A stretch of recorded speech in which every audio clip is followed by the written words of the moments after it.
gentlemen, your 1994 Baltimore Orioles.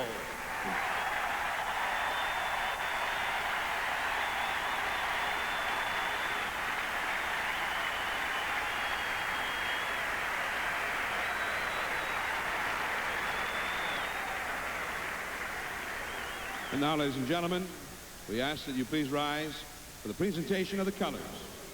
Presented today, the Orioles and the Royals are getting ready for opening day, and we'll have more from Camden Yards in a moment.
The Orioles Television Network presents Major League Baseball. Today from Oriole Park at Camden Yards, it's the Orioles against the Kansas City Royals. And we have an absolutely glorious afternoon for opening day. Temperatures expected to reach the mid-60s, bright blue skies, and a capacity crowd jamming Oriole Park at Camden Yards. And hello, everybody. I'm Mel Proctor. Joining me today will be Jim Palmer and John Lowenstein, two former Orioles. And John, everybody's talking about the firepower of this offense. The lineup that will take the field today for the Orioles collectively last year hit 165 home runs. Many think this is the most potent offense this team has ever fielded. I agree, Mel. Just with the introduction of Rafael Palmeiro and Chris Sabio alone, that's 58 home runs. And who's to say whether or not they're going to back up those numbers this year? But I'll tell you, it won't be far from it. This ball club will see increased run production, and they make up the difference between the Blue Jays and themselves, and they've done it handsomely. And you can own that to Angelos and company. We'll visit with Jim Palmer in just a moment, but right now let's go back down on the field for the ceremonial first pitch. And I'm going to get out of the way.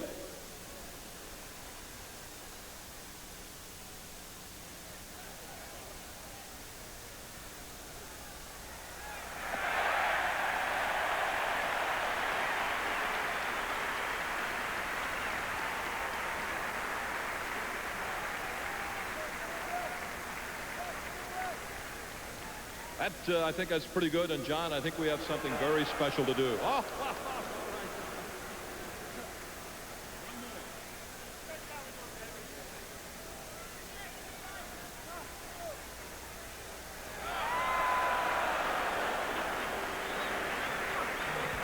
Looks like the governor, William Donald Schaefer, has been throwing BP, but Mr. Angelos and Mr. Clancy need a little work on their fastballs. Jim, let's talk a little pitching right now after watching that exhibition. A lineup for manager Hal McRae's Kansas City Royals. Newcomer Vince Coleman will lead off and play in left field. Brian McRae, a switch hitter in center field, batting second. First baseman Wally Joyner will hit third. The catcher Mike Macfarlane, who's had a fine spring, is in the cleanup spot. Longtime Minnesota Twin third baseman Gary Gaetti will start in that position for the Royals today. Rookie Bob Hamlin is the designated hitter. Dave Henderson, a veteran of postseason play, in right field, batting seventh. Greg Gagne, who did such a fine job last year, is again a shortstop for the Royals. And Jose Lynn at second base, batting ninth. And the opening day pitcher is Kevin Appier. Well, last year led the American League in earned run average 2.56. He's got a good fastball. He's got a forked ball. He's got a hard slider. And from everybody that I've talked to, the most difficult thing about Kevin Appier is the fact that he's got a very deceptive windup. He'll make great pitches. And what happens, you see him fall off the mound, you concentrate on that, and he's got you. And the batting order for the Orioles on opening day as they face Kevin Appier. Brady Anderson will lead off and play left field. Mike Devereaux, the center fielder, batting second. Rafael Palmeiro at first base. Harold Baines is the designated hitter. Cal Ripken at shortstop, batting 5th. Catcher Chris Hoyles will hit 6th. Chris Sabo at 3rd base, batting 7th. Mark McLemore will play 2nd base and bat 8th. And rookie Jeffrey Hammonds in right field, hitting 9th. And opposing Kevin Appier is Mike Mussina. Well, there's been a saying over the years, when the bell rings, you can hope you'll turn it on, and Mike Mussina hopes that happens today. He's got 2 different kind of fastballs. He's got the curveball. He's got a great changeup. Did not really have any of those pitches working this spring. Had good control, only 4 walks, but not good control within the framework of the strike zone. This afternoon.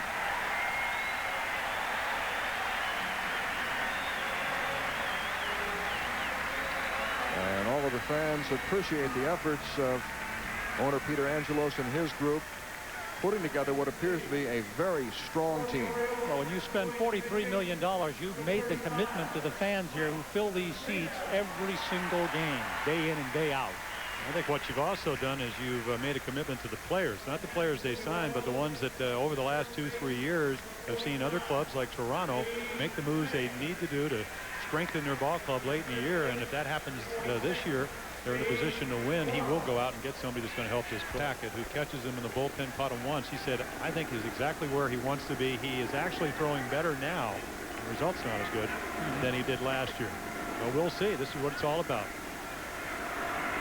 Vince Coleman making his debut as a Kansas City Royal, formerly with the Cardinals and the Mets. One of the great base stealers of all time. A troubled year last year, a firecracker incident in July. The Mets decided he would no longer play for them. Part of a plea bargaining agreement, he agreed to a misdemeanor charge, served some community service and a suspended sentence, and hopes to start anew in Kansas City. So he's a happy camper and very excited about playing with the Royals. Strike 1 for Mike Mussina to get the season underway. I'll tell you what, this Royals organization's gone 8 seasons with the addition of Vince Coleman and then later Dave Henderson. They expect to increase run production. It's going to get them up there again.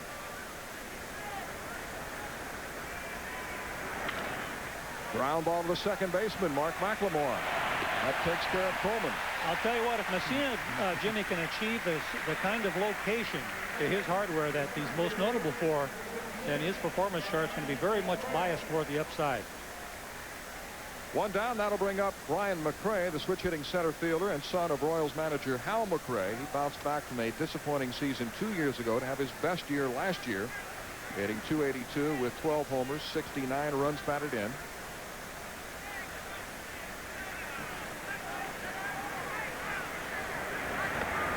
He shows bunt and takes a fastball low.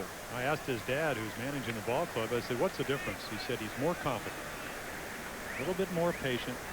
When he came up, he wanted to swing at the first pitch, get something going. He didn't have enough confidence to go into a deep count. He's still very aggressive. He only walked 37 times last year, but he's been a little more selective. Doesn't get himself in the hole in terms of the count as much as he did last year. I think Hal was talking about, when he talked about Brian, he said getting better hitting counts. Not swinging at the first pitch, hitting 2-0, 3-1. Well, you know what happened? He started listening to his pop-up. 3-0, the count to Brian McRae. He'll be followed by Wally Joyner. The Royals this year competing in the Central Division along with the White Sox, the Indians, the Twins, and the Brewers. McRae taking all the way, and it's 3-1. Last year the Royals were 84-78, finished a distant 3rd in the American League West.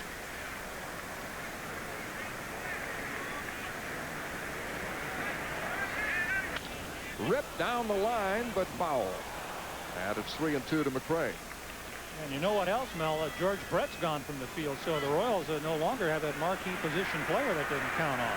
They're hoping that rookie Bob Hamlin, a power hitter in the minor leagues, can take over Brett's DH spot. But this team had trouble scoring runs last year, even with George Brett. They were 14th in the league, scoring only 675 runs.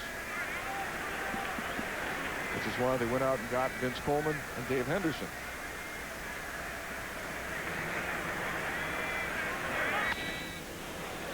Good foul the other way.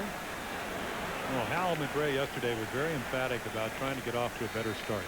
They were 2-9 last year. The year before, 1-16. And this is a tough time of year when you don't score a lot of runs, because you see the opposition's best pitchers. You've seen it today, McDonald on Wednesday. Hit to Macklemore, who falls down and snags it on the fly. Looked like he lost his footing a little bit, but still picked it off in the air. Yeah, it fooled him too. He was moving toward his left, and the ball kind of tailed back to his right. He was actually lucky to have caught it.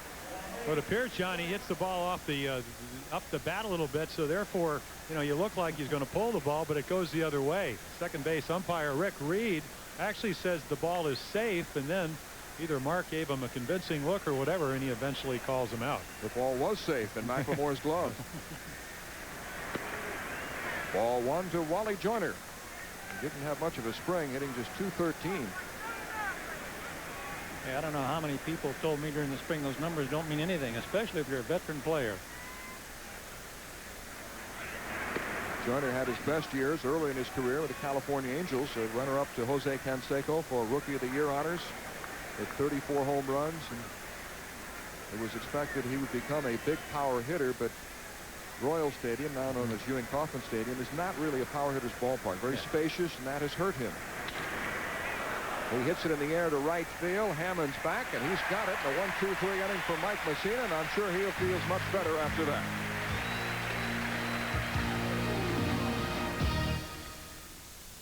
While this is Oriole starter Mike Mussina's first opening day assignment, it's the third opening day assignment for the Royals ace, right-hander Kevin Appier.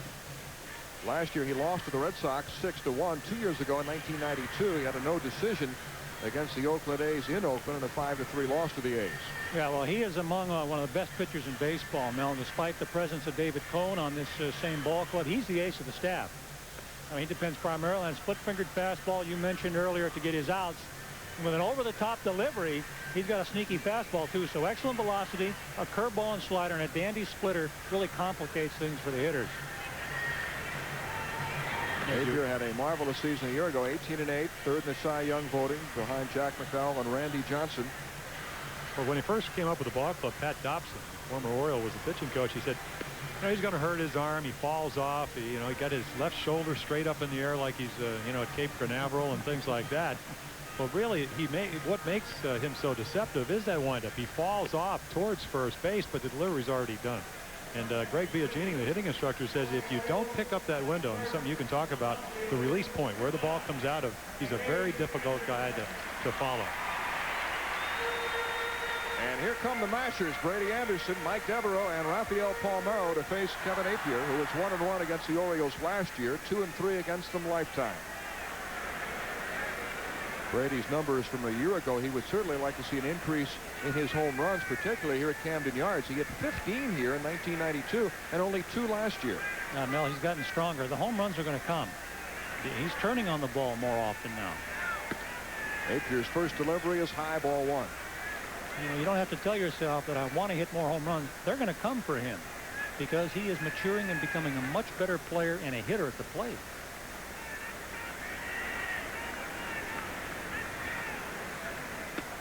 Fastball in there for a strike, and it's 1-1. Brady hit .290 this spring with no homers. He drove in 11 runs. Really, what happens if Jeffrey Hammonds out of the 9th spot has a great year? He gets on, he can steal bases. Brady's going to see an abundance of fastballs. That's low, and it's 2-1. Johnny Oates says he loves this lineup. He said we've got speed at the top of the order, speed at the bottom of the order, and the mashers in between. Brady and Devereaux atop the order. McLemore and Hammonds batting 8th and 9th. All run very well. And then you've got the power hitters like Palmeiro and Baines and Ripken and Hoyles and Sabo. Pretty imposing lineup. They talk in terms of 8 guys hitting 20-plus home runs. They have that capability.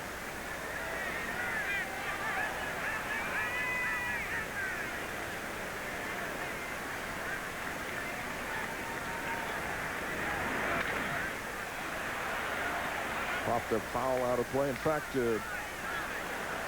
of this lineup, the 9 players starting today for the Orioles, the top 8 have at least one 70 RBI season each, and the top 7 batters have all reached the 80 RBI plateau in a season. There are no weak spots in this batting order.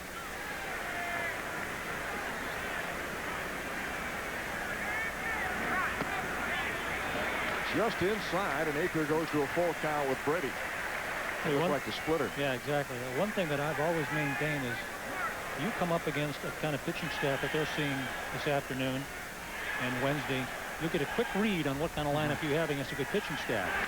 Brady reaches for one and lifts it in the air to left field. Vince Coleman has it, one down. Bases, but if you're a quality pitcher that can make those quality pitches, 3-2, you don't give in to the hitter. That was a good fastball up and away, and Brady really just kind of took a half swing at it, and then you get the fly ball instead of a line drive. And with one out, here's Mike Devereaux back in center field after an experiment this spring that didn't pan out. Johnny Oates had hoped that he could play right field with Brady Anderson moving to center, and Hammond's to left. But Devereaux ran into a chain link fence in one of the early games in right field. Had all sorts of defensive problems. Also had a sprained ankle early in the spring. Wasn't hitting. And when he was switched back to center field, things just seemed to pick up. And since the 23rd of March, he's hit .438. Yeah, he marched into his comfort zone there toward the end of spring training. And he felt very good about himself. Not only the fact that he was back in center again, but that he was swinging the bat well. 1-2 to Devereaux. But again, manager Johnny Oates with Palmeiro hitting third here has constructed this lineup about as well as you can construct it. And Mel suggested with speed at both ends of the spectrum of the lineup, you got those big guys in the middle, but really identically, this ball club can hit home runs throughout the entire lineup.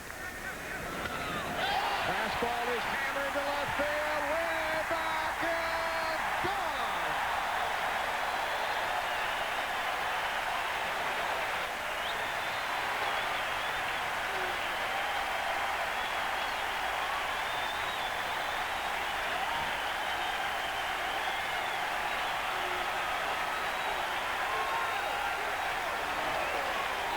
And just like that, the Orioles have struck a home run by Mike Devereaux to take the lead.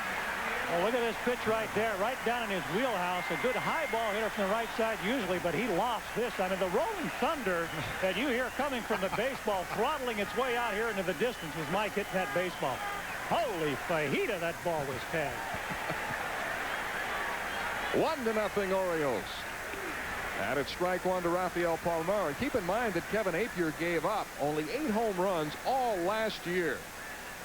In 238 2/3 innings, and Devereaux takes him deep, the second batter up on opening day. Ground ball foul down the right field line. Yeah, well, his fastball just ran into a 37-ounce bat. Greg Biagini said, he doesn't swing it, he drops it. And that's what he did on that low inside fastball. Rafael Palmeiro got a hold of one on Saturday against the Phillies, a 415 shot over the right field wall. When you throw one as hard as Kevin Appier, the only hope is that it hooks foul. And that ball didn't have time to hook foul. And Devereaux is smiling after giving the Orioles the lead. Got a lot to smile about. Yes, sir. You go down 0-2 and then you drop the hammer like that.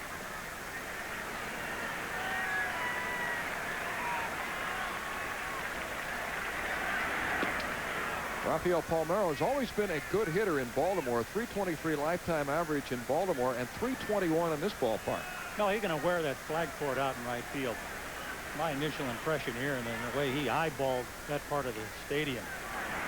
He cranks one down the line, but it hooks foul. It's only 318 feet down the right field line. Easy pickings for Palmeiro with 37 home runs last year.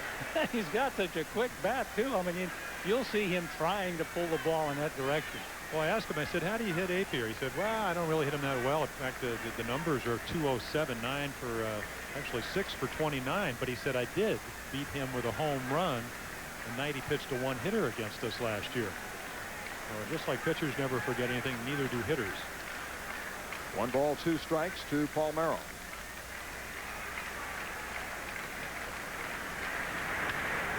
Popped him up. Mike Macfarlane will have the play. And the Royals catcher makes the catch for the second out. We understand that Seattle's Randy Johnson has a no-hitter through 7 innings against the Cleveland Indians. Not so surprising. No, pitchers usually peak early in the season. You mentioned it, Jimmy. And with 2 down, here's Harold Baines, the designated hitter. And we're just getting word now that Johnson has just lost a no-hitter. Is he more ahead? details when we get them. What's the score? Seattle leads 2-0 in the 8th. Ball 1 to Harold Baines, who had a good spring, hitting .333 with 4 home runs. If you're pitching against the Orioles, Jim, I mean, how do you pitch around anybody? It's just like pitching against the Detroit Tigers when they had Kaline and, you know, Cash and Northrup and Willie Horton, people like that. You have to make good pitches. I think the one thing we've already seen, when you make a mistake against this team, it ends up not in singles but in home runs, and that means runs on the board. 2-1 to Baines. I know pitchers and catchers sit down before a game and go over an opposing batting order and say, well, don't let this guy beat you. But how can you do that with this club? It becomes much more difficult. You know, they say you have to really pitch the entire game batter to batter. And against the Orioles, if you ever lose your concentration, just for a while, all of a sudden you got a big inning going. Baines hits a ground ball on the right side into right field for a base hit. Chico leaned, unable to come up with it, and it's a single for Baines.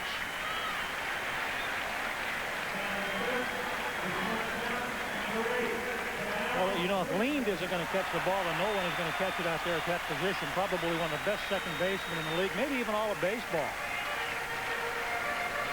He has tremendous range, but couldn't make the play on that ground ball, and Baines is aboard with a 2-out single. And here's Cal Ripken, who had a fine spring, hitting .338. With 2 homers, he drove in 16 runs. Perhaps that's a good omen. Last year, he got off to a very slow start, first half of the season, then caught fire after the All-Star break, hitting .292.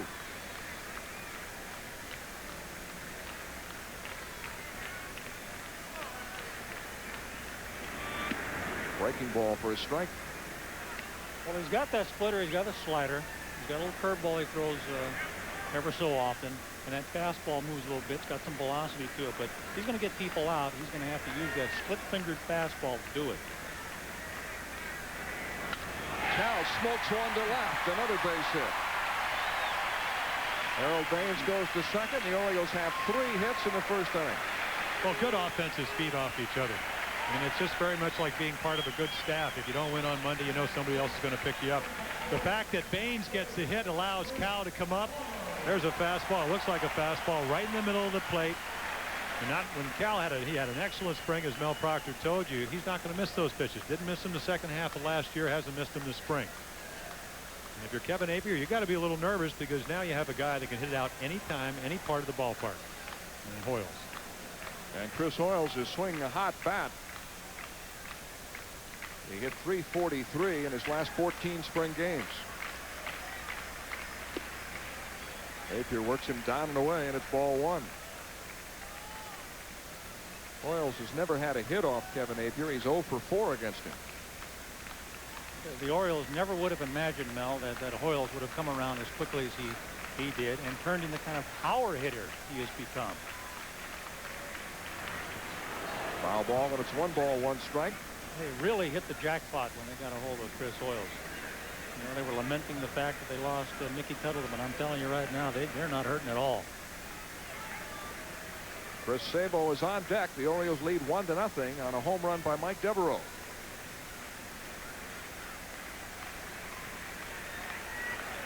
Hoyles with tremendous power to all fields. He can take you deep to right center, as well as pulling the ball and hitting it out. 2-1. The remarkable thing about Chris is the whole package. You know, he calls a good game. He threw much better last year. Went from about 16 to 31% of throwing out attempted stealers. And the pitchers are very, very happy to throw to a guy. Gives a good target, calls a good game. He's not just a hitter.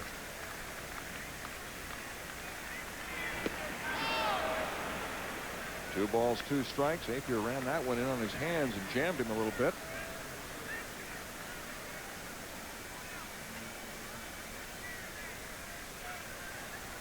It was right there. It just sunk, and you're right, Mel. It sunk right underneath his swing. If he could duplicate that pitch right now, he'd get him out. Line foul.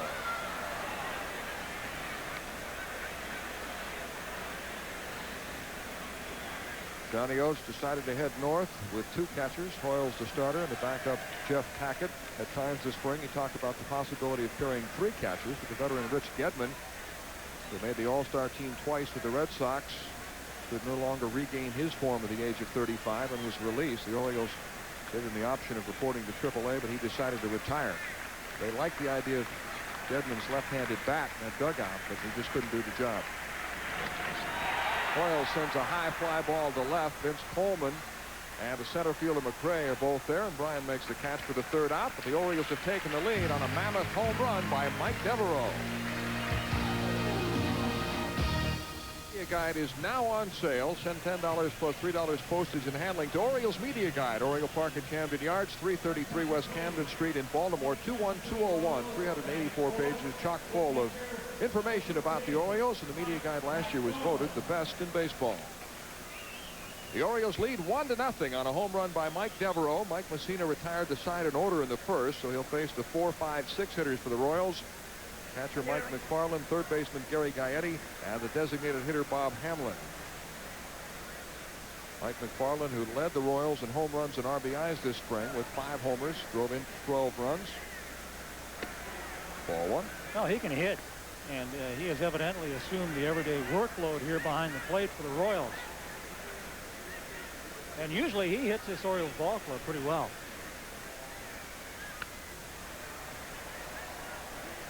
He has a career .324 average against the Orioles with 6 home runs, but last year he hit just .172 against them. He has made some improvements behind the plate, particularly in calling a ball game, but he's primarily known for his bat. Compensates for much of his defensive shortcomings, but he can hit. Fastball is high. Mike Mussina appears to have plenty of zip, plenty of velocity on that fastball today. We're talking control. He threw hard, 92 miles per hour in his last start against the White Sox. Made a lot of bad pitches. And got 6 runs off him. Location is important for him. And he goes 3-1 to a good hitter in Mike Macfarlane. Mike Flanagan, who will be working with us off and on over the years, said the one thing that concerned him was that Mike seems to be falling a little bit to his left, maybe favoring the arm and the back injury he had yesterday. We'll look for that as the afternoon progresses. 3-2 to Macfarlane. We mentioned Mussina's numbers, 40 hits and 26 2/3 innings this spring. Were there springs that you pitched poorly, and then when the season started, things just clicked in? Yeah, it took me a long time, but the thing that concerns me is that I've always judged Mike Mussina the way hitters react to him, and they reacted very well where he used to have him totally confused. So he would throw that pitch for a strike, down and away, down and in, and then when he came upstairs, it was like a shot. This spring, he has been up in the strike zone with all 3 pitches. Change up, the curveball, and the fastball. Pitching coach Dick Bosman watching his ace with great interest as he walks the leadoff batter Mike Macfarlane. The Royals have the tying run aboard, and Gary Gaetti up. Gaetti hitting .339 this spring. He really gave the Royals a lift last year when he was signed as a free agent in June after being let go by the California Angels. It looked like his career was over, but he was rejuvenated in playing for the Royals. Ground ball in the hole and through for a base hit. Macfarlane will go to second on the single by Gaetti. That's what he does best. Primarily a pull hitter still. Advanced age up in his upper 30s. Always has been one of these kinds of hitters, Jimmy. Mel Macfarlane said yesterday he's one of the only high ball hitters we have, and that's what he gets. Belt high fastball. You know, he's the type of guy, if you're a pitcher, you don't mind having him come up there every once in a while because he strikes out about every 3rd time up, and if you get him to hit the ball on the ground at somebody, you can turn a double play. And here's the designated hitter, rookie Bob Hamlin, taking over for George Brett. He comes up with nobody out, runners at first and second. The Orioles ahead 1-0. Strike one to Hamlin, who has been regarded as the best power hitting prospect in the Royals organization for years, but he's had trouble staying healthy. Underwent a spinal fusion, disc fusion, a couple of years ago, and it wasn't until last year that he finally played at least 100 games in a season. Well, he's got a lot of natural power everywhere. Yeah, all fields. He can pull this ball too. He can really take advantage of this ballpark. 1 ball, 1 strike to Hamlin, who spent most of last year with Omaha in the American Association, where he hit 29 homers, drove in 84 runs. Another thing, he walked 89 times, which led the league. Did not have a good spring. I think he hit about 197, and I asked him about that. He said, I thought I'd get more fastballs to hit. Really threw him a lot of chunk. He's a very patient hitter, as Jimmy said, and explodes on the ball when he does swing usually. Ground ball on the right side. Palmer with a diving stop to Mussina covering for the out. Nice play. Tell you what, it takes a lot of the responsibility away from that second baseman. You have to go over there and plug that hole up when you've got a left-handed first baseman able to make those kinds of plays. Well, you always, as a pitcher, tell the first baseman to get everything he can because you know you're going to cover first base. You work on it every day in spring training. I think the one thing about Rafael Palmeiro, he's underrated as a fielder. Outstanding first baseman. That could have been a run in, runner at first and third, and now you have runners at second and third and one out. Usually could have been a base hit into right field. Macfarlane is at third, Gaiati at second, and Dave Henderson, the veteran, coming up for the first time. Henderson, who came recently in Oakland, always carried the reputation of being an outstanding clutch hitter. Back to Mussina, who checks a runner at third and throws out Hindu. 2 outs. And he had Macfarlane scrambling back. That's right. He would have had to play there, but I think it was justified in going to first because he has to get this hitter out here, and he's out of the inning. Well, it goes back to what we talk about, Mike Flanagan saying that occasionally Mike Mussina will fall off. This time, watch him. It's a breaking ball. Look, a knuckle curve ball. He doesn't fall off, fields his position. You made a good point, John. I think he feels he could have had a play at third base. You'll see him react right here. The first thing you do with runner at third base is check him. He does that.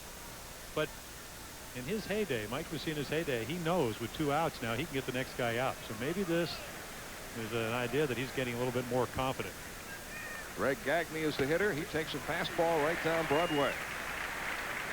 Gagne, a .250 lifetime hitter against Mussina, with 5 hits and 20 at-bats and 1 home run. And the best year of his career last year, hitting .280. Now you have first base open, and you have a guy that can't hit on deck. He's right out there for his glove. So if you don't make your pitches, you may even pitch around this guy. Just off the plate. 1-1. Jose Lean, hitting .182 this spring, is on deck. Gagne will hit a ball out occasionally. He hit 10 home runs last year. He's a guy that sneaks up on you.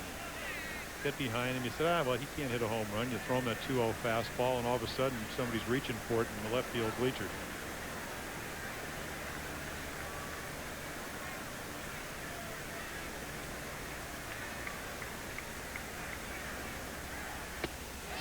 Mike throws a fastball right by him, and it's 1-2. He'll challenge hitters, and he does not beat himself when he's on. Well, 2 years ago, John, when he was 18-5, with runners in scoring positions, such as this situation, the league hit 170. And that's how you have an ERA of about 2.5 runs a game, and that's how you go 18-5. Talk about clutch hitting. This is clutch pitching. Tough situation. Do you get the hitter out that you need to get out? He gets a strikeout here. He can get out of the inning. Fastball got him. He painted the block to get the strikeout and leaves 2 men on base. We go to the bottom of the second with the Orioles ahead 1-0. Matchup, and Tom Davis will open the proceedings with a Rolling Rock Orioles report beginning at 7 o'clock and the game to follow at 7:30. Kevin Appier was out there a long time. That last half inning he was there. The first inning of that game, Jimmy, I guess the real tester, isn't it? A little nervousness has to be shaken. Well, you come out of the bullpen. You don't have an umpire. You don't have a hitter. You don't have the fans. It's a totally different environment, and that's why some of the great pitchers, if you didn't get them early, you weren't going to get them. And the Orioles had an opportunity with a couple of guys on and Hoyles at the plate. Chris Sabo getting a big hand as he steps to the plate for the first time. You look at a guy like Kevin Appier, his lifetime earned run average is .295. So you have to get a good pitching performance from your pitcher, and you also have to take the opportunity when they come, when they arise. Chris Sabo moving from the National League to the American League, so he is facing a lot of new pitchers. Hitters like to talk about the different styles in the 2 leagues. The National League pitchers will challenge you more than the American League pitchers. I'm not so sure that's as true as it was a few years ago. No, I don't believe it now, Mel. Certainly narrowed the gap a lot. I see a lot of breaking ball pitchers in the National League now. I mean, Lenny Dykstra said he thinks pitchers have changed. He said, number one, they don't challenge you anymore, and this is a National League guy that walked 129 times. They try to deceive you, and they try to pitch behind in the count.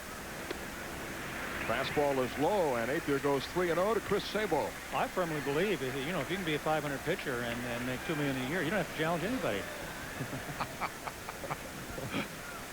Good point there. It took only the second inning for money to surface in this conversation. Why ruin your bitter career? veterans. Right. Good for him. Sabo draws a leadoff walk. The first free pass issued by Appier. Because we're only going to do that to the opposition. They're going to go, yeah, that guy signed 5-year, $30 million. Good for him. What a guy. Mark McLemore coming up now. And you talk about opening days and opening day debuts. Perhaps the most auspicious was made by McLemore's former high school teammate in San Diego, Big Sam Horn, in 1990 in Kansas City. Sam making his Oriole debut with a pair of 3-run homers as the Orioles beat the Royals 7-6 in 11 innings. He hit a 3-run shot off Brett Saberhagen, who had won the Cy Young Award the year before. I think the second one came off Steve Farr. Nice slow curveball. He massaged it up on the end of the waterfall. Strike one to McLemore, but the fickle nature of this game. Here's McLemore, who was career was almost at an end a couple of years ago. Now a starter, an everyday player. And Sam Horn just the other day was sent back to the minor leagues by the Yankees after hitting 38 home runs at AAA last year. Absolute shame. He could have done some damage in Yankee Stadium. But he doesn't have a position. That's why they got that DH slot.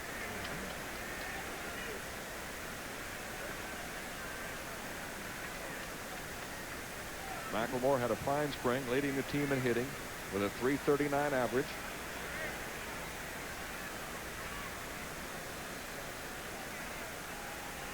Orioles 1, Royals nothing. Bottom of the second. We're glad you can be with us for opening day. Nothing like it. I'll bet you that McLemore sees more pitches per at-bat than anyone on this team.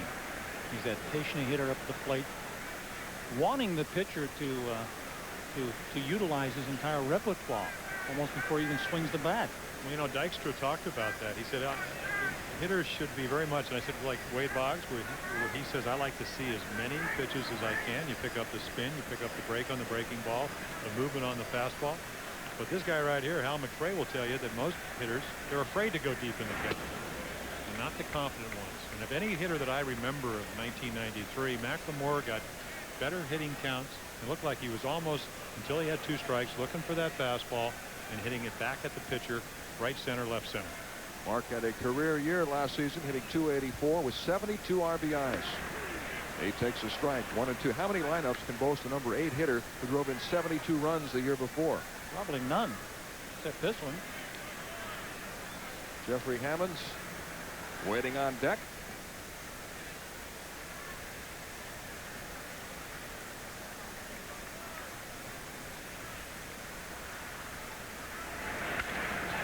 Well hit ball to deep center field, but playable for Brian McRae, who makes the catch.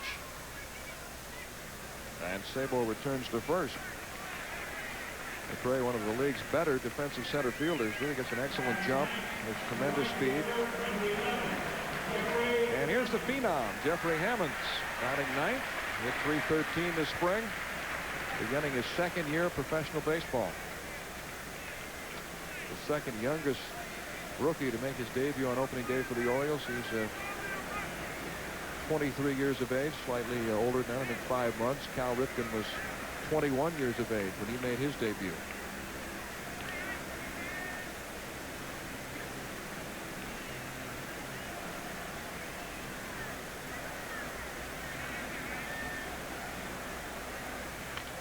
First ball hitting, Hammonds pops it foul. Well, I'm telling you, they project somewhere between 280 and 300 as a hitter. They think perhaps with his tremendous speed that he might be able to steal somewhere between 40 and 50 bases. Now, whether or not those kinds of numbers come to fruition remains to be seen, but he certainly has the potential to do that. Well, I said, does Greg Biagini, will he hit home runs? He said, of course. I said, why? Bat speed. He rips one foul down the left field line.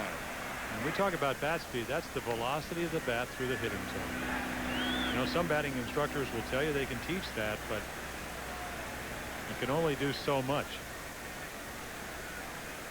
Well, I certainly haven't met a hitting instructor who can teach bat speed.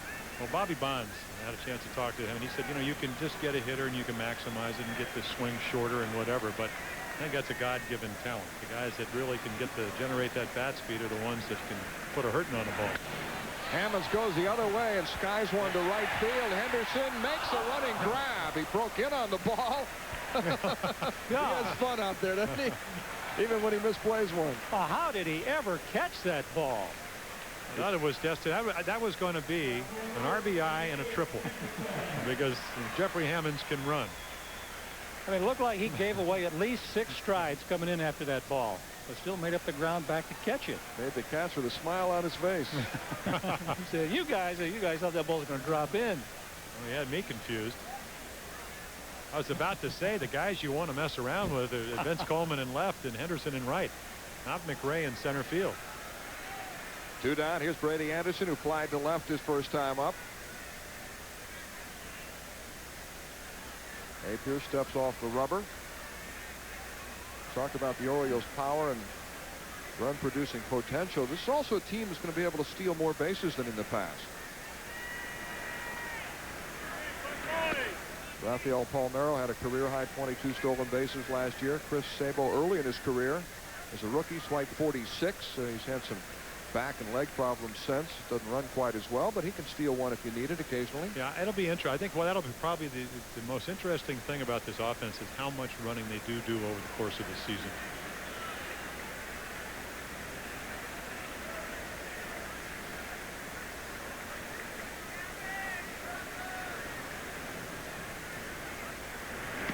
Running seems to be an attitude, and it seems rare that you have a team that hits home runs and steals. It's either one or the other. Either you're committed to a running game and you're looking to steal and you pile up the stolen bases, or you don't run, you play back, wait for the big inning. Yeah, how much running do you want to do unless you have to do it late in the game, in a close game? Brady pops it up, foul off third base. Gaetti over near the stands and can't get there. Well, when you talk about running, I look at running as a team willing to take 2 bases on each hit. To me, that's a good running ball club. You instill that in the players, and they've got increased experience now on this ball club. They got players who want to run. And of course, if you're a former pitcher, it translates into defensive ability, getting the balls that normal players would not get to. And that's the one thing I look at. Sabo is an above-average third baseman, and we've already talked about Palmeiro with a fine play in the first inning. Not that they just added home runs and hurt themselves when you put the glove on. Fastball high and away, and it's 2-2 to Brady Anderson.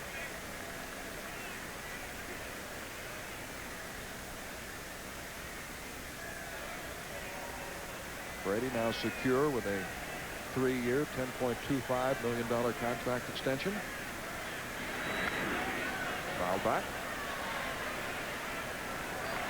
Another guy whose career appeared to be almost at an end a couple of years ago after being acquired from the Red Sox, doing the job defensively, but it looked like he would just never hit Major League pitching. The Orioles tried to get him to hit the ball the other way and play little ball and do all the things you want from the so-called leadoff batter. And finally, out of desperation, they said, Brady, do it your way. And he was down on the end of the bat, taking a healthy cut.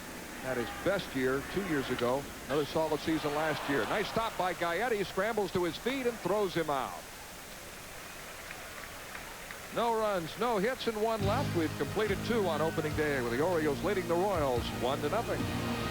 At Oriole Park at Camden Yards, the Orioles leading the Royals 1-0. Mike Devereaux hit a home run off Kevin Appier in the first inning to give the Orioles a lead. And Jose Lean, the number 9 hitter, will lead off for the Royals in the third.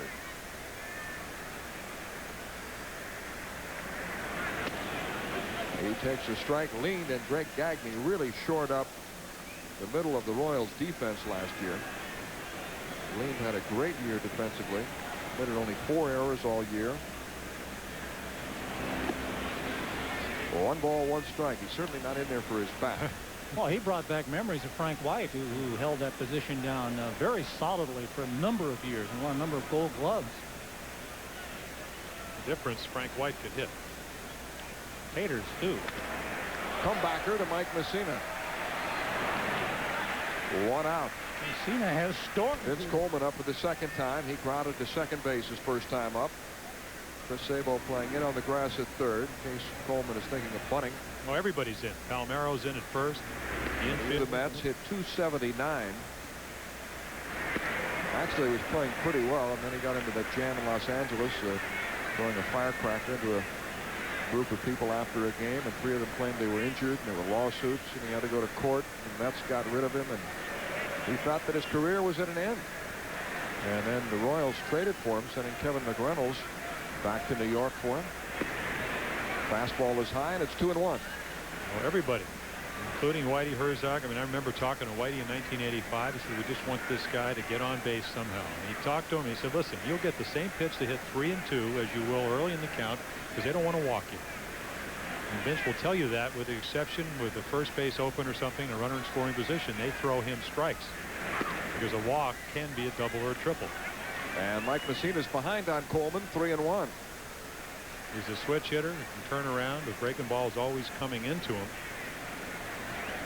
Everybody thinks this is going to be the guy that's really going to ignite my offense.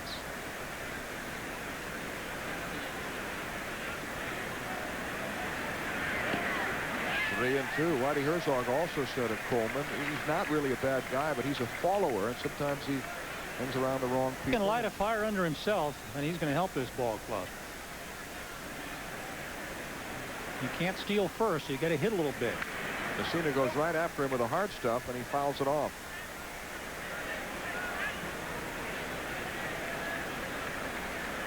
So if Coleman stays healthy, plays 100 games or so, I bet you'll probably see somewhere between 40 and 45 stolen bases. He feels he's capable of again stealing 100 bases. He worked very hard during the offseason with Mac Newton, the fitness guru in Arizona. The guy who's also worked with Mark McLemore and Bo Jackson. Has his legs in great shape. He's looking forward to having a big year. Mussina strikes him out. The plate umpire, Jim Evans, ruling that Chris Hoyles held the foul tip long enough, even though he eventually dropped it. Well, this is what you like to see from Mussina. Look at this ball. It's a two-seam fastball. It starts in the middle and tails all the way to the corner. He did not have this movement. This will give you a better idea. That ball ending up right where you like to throw it, even though it's 3-2, because it's very tough to get wood on it. Didn't see a lot of those in spring training. So after falling behind in the count 3-1, Mussina comes back to strike out Coleman. Brian McRae takes a fastball high. He lined to the second baseman McLemore his first time up. Orioles 1, Royals nothing. Top of the third.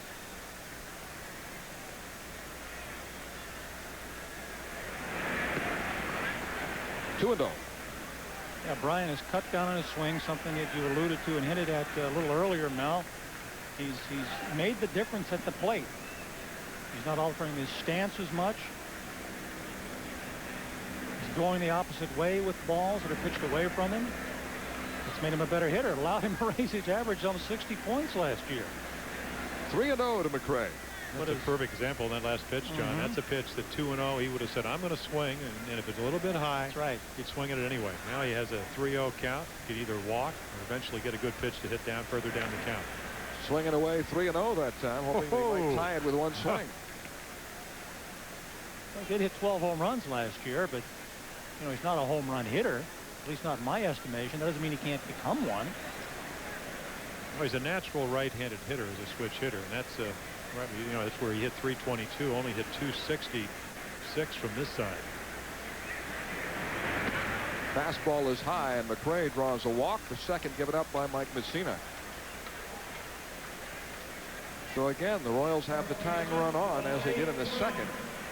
Mussina was able to work himself out of a jam, and now facing the heart of the batting order, Wally Joyner coming up, the number 3 hitter. He flied to right his first time up. Well, you mentioned that early in his career hit 30-plus home runs. I asked Hal McRae yesterday. I said, can he hit home runs in Kansas City? He said no. They go to the warning track.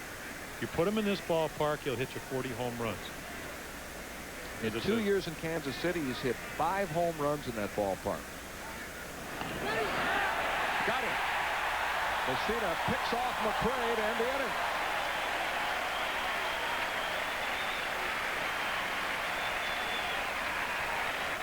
How about the quick tag right here, Jimmy? Yep. Well, it pays to pay attention. So Mike Mussina picks off McRae to end the rally for the Royals. It's still 1-0 Orioles. Welcome back to Oriole Park at Camden Yards on opening day. The Orioles lead the Kansas City Royals 1-0. Mike Devereaux hit a 1-out home run off Kevin Appier in the first inning to give the Orioles the lead. Now, well, don't wander off first too far and not show some urgency to scurry back like Brian McRae did. Not with Mussina out there on the mound. And that's one of the things that John Oates would like to pride himself in having this ball club be able to do. Not just hit home runs, but pick themselves up defensively, and this is part of it. And here's Devereaux' home run earlier in the game. Tremendous shot to left to give the Orioles the lead. Fastball low and in. Let's see how he pitches him this time. Off-speed pitch for a strike.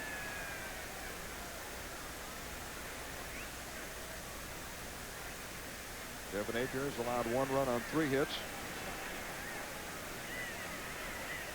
Fastball is smoked to right center field. McRae on the run. Makes it. Oh, catch.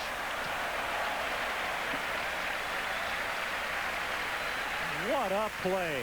He got a tremendous jump. He picked that ball off the bat right away and just made a superb play. And you'll see this happen more often during the course of the season, too, from this ball club, because they have some guys out there who can actually go and get that ball. Look at this full out dive, sprawled completely. Oh, that ball almost come out.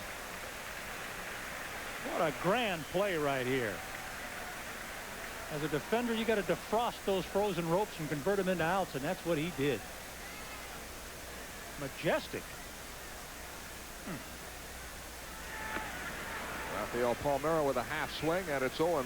Palmeiro fouled to the catcher his first time up. We told you he hits very well in this park. .321 lifetime.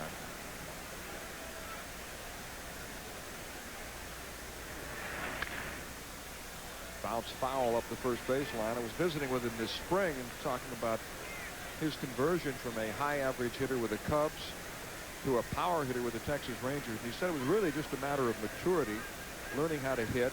But he also started weightlifting and got much stronger in the upper body. But he said a lot of it was just looking to hit the ball out in certain situations when the count was in his favor, 2-0 or 3-1. If he got a fastball he liked, turning on it, trying to hit it with some authority. He's not a big guy, doesn't have big hands, doesn't have the kind of hands that can just crush you in a handshake. But he does have good bat speed, as you alluded to earlier, Jimmy. And he gets the bat through the strike zone quickly. That's what Greg Biagini, very few hitters, again, talk about that bat velocity. But I insulted him last year. I said, boy, you look trim. He says, I do. I'm trying to get bigger. He does do a lot of weightlifting. Fastball just missing, low and away, and it's 2-2 to Palmeiro. He also got a reputation, too, because most hitters can't take that pitch right there. Even though it was off the plate a little bit. Got a good eye. 3-2, and you can hear Apier's reaction. Voicing his displeasure of not being able to control that forkball. Yeah, I think Rafael Palmeiro knows he can hit .330, but he also knows he can hit .295 like he did last year with power. But he'll make some concessions. And that's what you talked about, Mel. Look for pitches you can drive. You know, maybe look inside half, pull off a few balls. Up the middle, a base hit. And Palmeiro has his first hit as an Oriole. Well, Jimmy, you were talking about Mussina falling off the mound to his left a little bit. How about Appier, even more exaggerated, and he scurries for cover instead of trying to knock that bouncer down. Well, you do become a defender. You become a defensive person the minute you release the ball. And that's what Pat Dobson talked about. He falls off so much that you can't field your position. He was more, I'm talking about Pat Dobson, worried about the effect on his arm, but the effect there is a base hit into center field. Palmeiro's first regular season hit wearing his new uniform. And here's Harold Baines, who absolutely murdered the Royals pitching staff last year. Hits one sharply to Gagne. Over to Lean, who fires to first for the double play. No runs, one hit, nobody left. At the end of 3, the Orioles lead Kansas City 1-0.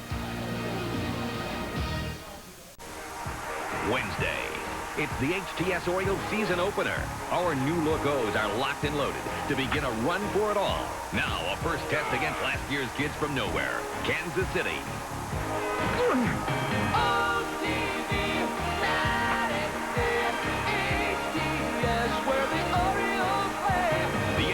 Orioles season opener, Wednesday night at 7:30, only on HTS. O's TV on Paramount 20 is brought to you by Southwest Airlines, now offering service from BWI to Chicago and Cleveland. And by Bell Atlantic Mobile. A mobile phone is only as good as the system it's on. Choose Bell Atlantic Mobile.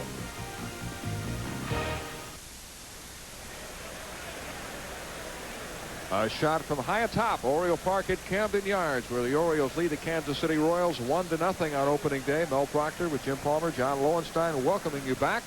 Mike Devereaux's home run the first inning gave the Orioles the lead, and Mike Mussina has pitched 3 strong innings so far, allowing just 1 base hit.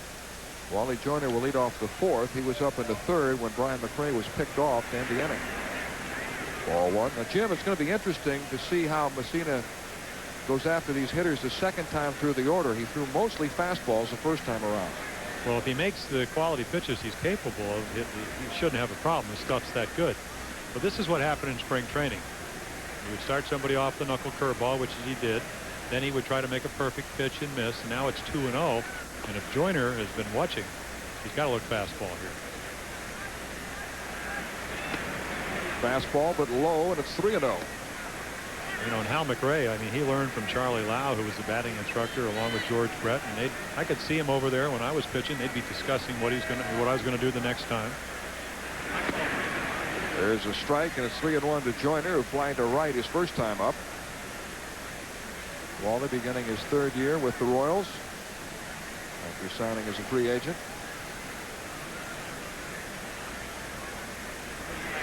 Fastball hit sharply at McLemore, and Mark throws him out. Tell you what, it's become a pitcher's duel now with both of these hurdlers settling into a groove. Well, if you took away the spring training stats, you would expect that. I mean, 2 of the American League's finest right-handers. Mike Macfarlane up for the second time. He walked to open the 2nd inning. Next batter up, Gaetti singled, and Mike Mussina was able to get out of the jam without allowing a run. Fastball is fouled back.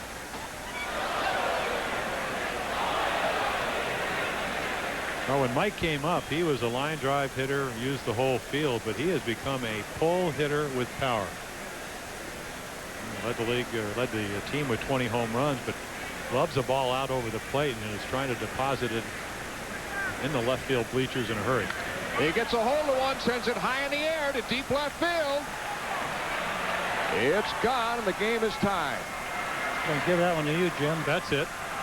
That's exactly what he tried to do, and he got a pitch he could handle. So Macfarlane, who hit 5 home runs to lead the club this spring, unloads off Mike Mussina to tie it up. Now here's the fastball. I mean, that ball is about letter high. Apparently just where he's looking. He can march to the front of the line on that blast, I'll tell you. He unwraps those hands into the ball about as quickly as anyone. Home runs have accounted for all the scoring. Mike Devereaux's homer gave the Orioles the lead, and now Macfarlane has tied it up. Gary Gaetti sends a ground ball in the hole. Cal Ripken slides over and throws him out. The gopher ball has troubled Mike Mussina of late. In his last 4 spring training games, he gave up a home run in each game. And now won an opening day to Macfarlane. Well, I was listening the other night. You guys did the game against the White Sox against the Orioles, and Lance Johnson. John made a statement that he's hit with more power, and then the next pitch. Or you actually said, I think, how did he ever hit these many home runs? And the next pitch is a 3-run home run. That's how. And again, I think the count was 3-1. He got behind in the count. Well, he did. And instead of the ball being away, where it usually is off Mike Mussina, out of the center of the plate, he's just had trouble with too many pitches down the middle. Lance Johnson had 4 home runs his entire career, none last year, 3 2 years ago. But this spring had hit 4 of them, came up and hit a 3-run shot off Mussina. In his last 2 outings against the Twins and the White Sox, they both pounded him hard. The Twins had 10 hits off him in 6 innings, and so did the White Sox.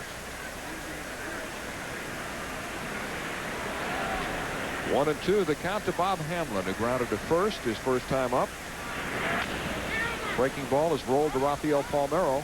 Over to Mussina covering. But the Royals tie it up on a solo homer by Mike Macfarlane. We go to the bottom of the 4th in a 1-1 game.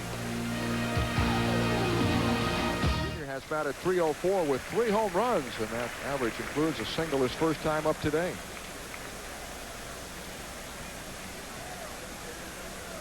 Hey, it's opening day. Got to be excited. What's going on here? Too much to eat. Too much cotton candy. Obviously hot dogs. doesn't like pitching duels either. Could be a future slugger. Cal will lead off the 4th inning against Kevin Appier. A 1-1 ball game. Home run by Mike Macfarlane has tied the score. Cal was as eager as anyone to get this season started. And you can understand it by all the personnel around him. Yeah, he really plays that down, but he's got a much more happy-go-lucky attitude as far as I'm concerned. I mean, you can just see it. He's chirping a little bit. I think at times in the past he felt like he was pulling the wagon by himself, and he really appreciates the commitment by owner Peter Angelos to bring in some players to complement him. And now he realized he's got a chance to get back in the World Series. Strike one.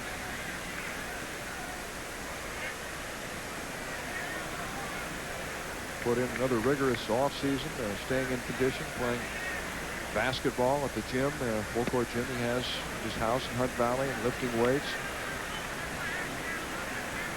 Working out 3 or 4 hours a day to get ready for spring training.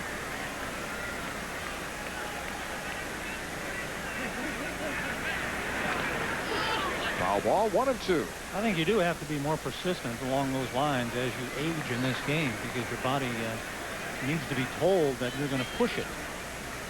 You can't let it fall behind, and that's something that Rip has never let his body do. He's still a young man. He's only 33 years old. Well, hasn't lost any appreciable speed because that was never really a major part of his. Reflexes are still there. Able to play a fine shortstop. Still has arm strength. Bounce foul. I think another thing, it helps him to have some other high-priced talent on the ball club, because it does take the pressure. Cal McRae's saying, I said, has the game really changed? He said, no, but there are a lot of players that don't have fun playing anymore because they can't live up to their price tags. And the salaries, I mean, everybody's making a lot of money. Broken bat roller on the left side. Gaetti over to first. 1 out. I'd like to try. Well, Jim's already tried to come back now. You might as well give it a shot. Yeah, that would have been for a salary cut, though. Yeah, those big contracts are gone as far as we're concerned. Chris Hoyle's up for the 2nd time. He flied to center field his first time up. 1-1 tie, bottom of the 4th.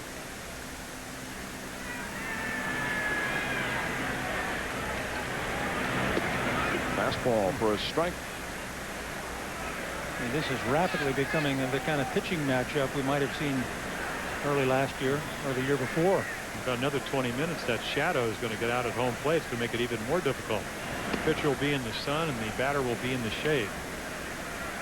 Kevin Appier, a 1st-round draft pick in June of 1987. He played college ball at Antelope Valley Junior College in California and then Fresno State.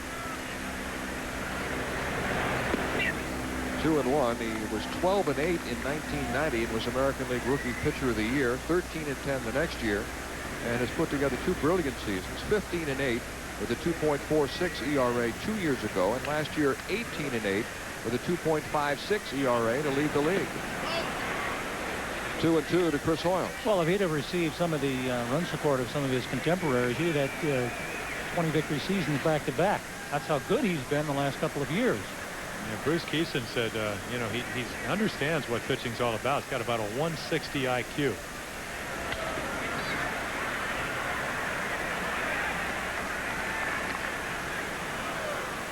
Oh, wait a minute. Does that mean you can do math problems well or pitch He can probably well? do everything well. We know he can pitch well. You like this, Steiner. You could have made it. I don't know why you wasted your time playing left field and the infield. You could have been a pitcher. Too dangerous. Beaten foul. Last year, right-handed batters hit 184 against Kevin Appier. I can see it. Oh, we saw when he broke Cal Ripken's bat to start this inning. He's got the fastball that'll come in on him. He's got the forkball that's going down, and he's got a hard slider if you're right-handed that goes away from him. but he makes you really cover all 17 inches of the plate. And when you get 2 strikes, that's exactly what you have to do as a hitter. He's not one-dimensional. Doesn't pitch everybody away. He can go in, away, up, or down. That's well hit down the left field line and off the wall. Chris Hoyles into second base with a 1-out double.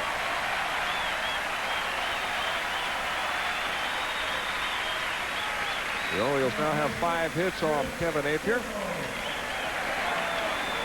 I tell you, Hoyles has such a measured, almost calculated swing he takes at the plate. It almost comes in 2 stages. So when you think you got the ball by him, then you're surprised he's able to pull the ball like this. It's nice. Look at that nice casual stroke he takes there, and the ball ends up down the left field corner.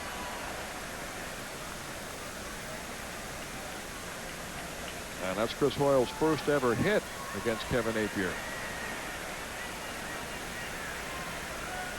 Here's Chris Sable, who walked his first time up. Go-ahead run at second base with 1 out. That's well hit, but it's hooking and foul. And Sable broke his bat. You know, you try to get a read on new acquisitions, and had a chance to talk to Darren Dalton behind the batting cage on Saturday, along with Jim Poole, as we take a look. It looked like a breaking ball, a little bit up in the zone, but I asked Darren Dalton, I said, you face Sable. He said he's going to help you. Now, he said he's got holes on both sides of the plate. You can pitch him way in or way away. He said, but you can do that to everybody. But if you make a mistake with a breaking ball or a high fastball, because he's a real good high ball hitter, he's going to hurt you. And he said he'll help you with the glove at third base. Appier tries to work him in and misses.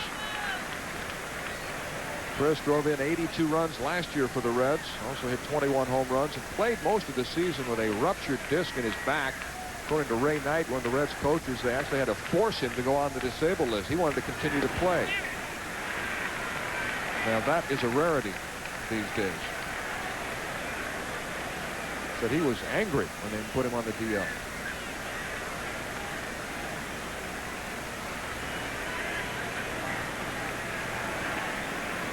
Two balls, 1 strike. The count to Sabo. Chris Hoyles at second base with 1 out. Score tied 1-1. He rips it foul. The Orioles had some misgivings about his health when they were negotiating with he and his agent during the offseason. He'd had some ankle and knee problems and the ruptured disc last year, and when he was up in the executive suite conversing with Roland Heeman and Doug Melvin, Sabo said, hey, I'll take off my street clothes right now, put on some shoes, go down on the field, and show you that I can run, that I'm healthy. And they really like that attitude. We go around on the appeal. No swing, says the first base umpire, Darrell Cousins. Darrell knows a good check swing. Yeah. He took a few of them during his minor league career. He knows a home crowd when he sees one. There's that ball you're talking about. You've been running it in on him and getting that commitment. Now look where the bat head goes. Oh, yeah. Oh, yeah. I think it could have been a double. Break for the O's right there. 3-2, the count to Sabo. Struck him out. That's the first strikeout for Kevin Appier, and with 2 down, it'll bring up Mark McLemore. But there's your pitcher throwing something other than he expected. A little wrinkle in it. But it was upstairs. Good high ball hitter.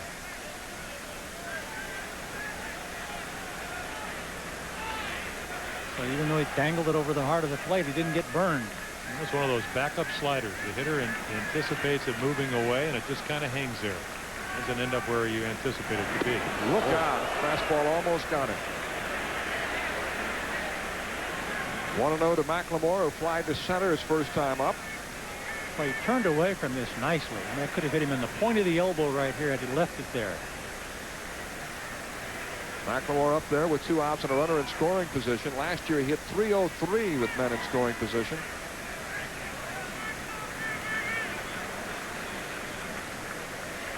One run, 5 hits, no errors for the Orioles. 1 run, 2 hits, and no errors for the Royals.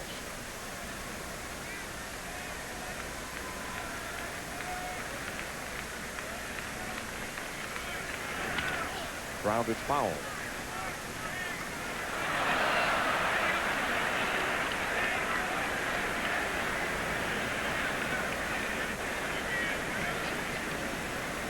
McLemore came to camp this year in a much different situation than in the past.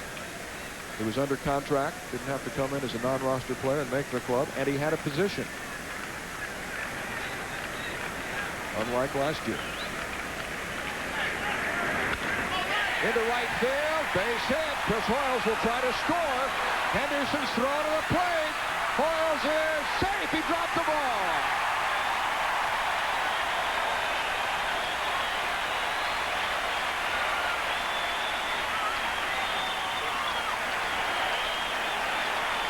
Well, Mark McLemore, who last year was a very productive hitter with runners in scoring position, comes through again. Well, you do exactly what you want if you're Dave Henderson. You charge it, you make a good throw, throws up the line a little bit, but he's going to be out if Macfarlane catches the ball. And I think reputation of Jeffrey Hammond's got McLemore as we take another look right there. If he holds on, he's got a chance to be called out. But Hammond's on deck, first base open, and they pitch to McLemore because of the reputation of Jeffrey Hammond. And the Orioles are back on top 2-1. Hammonds gets a hold of one, sends it high in the air to left center field.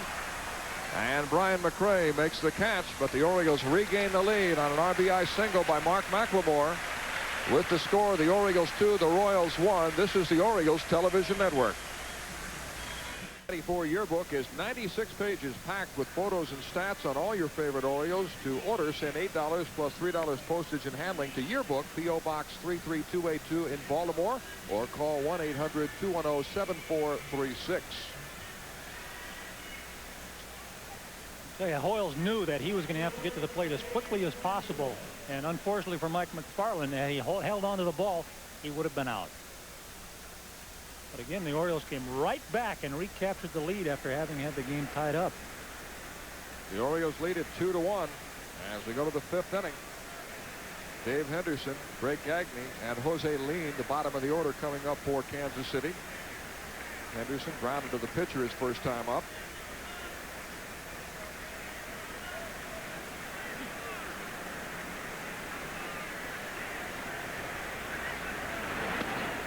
Fastball is low from Mike Mussina. Henderson missed most of the 1992 season with badly pulled hamstrings. Last year's leg still bothered him some, but he was able to get into 107 games for the A's and hit 20 home runs.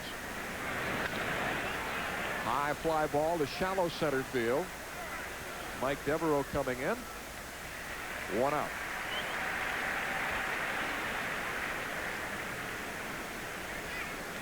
It was Devereaux who gave the Orioles the lead with a first inning home run, and Mike Macfarlane tied it up at the top of the 4th. The Orioles untied it with a Mark McLemore base hit in the bottom of the 4th.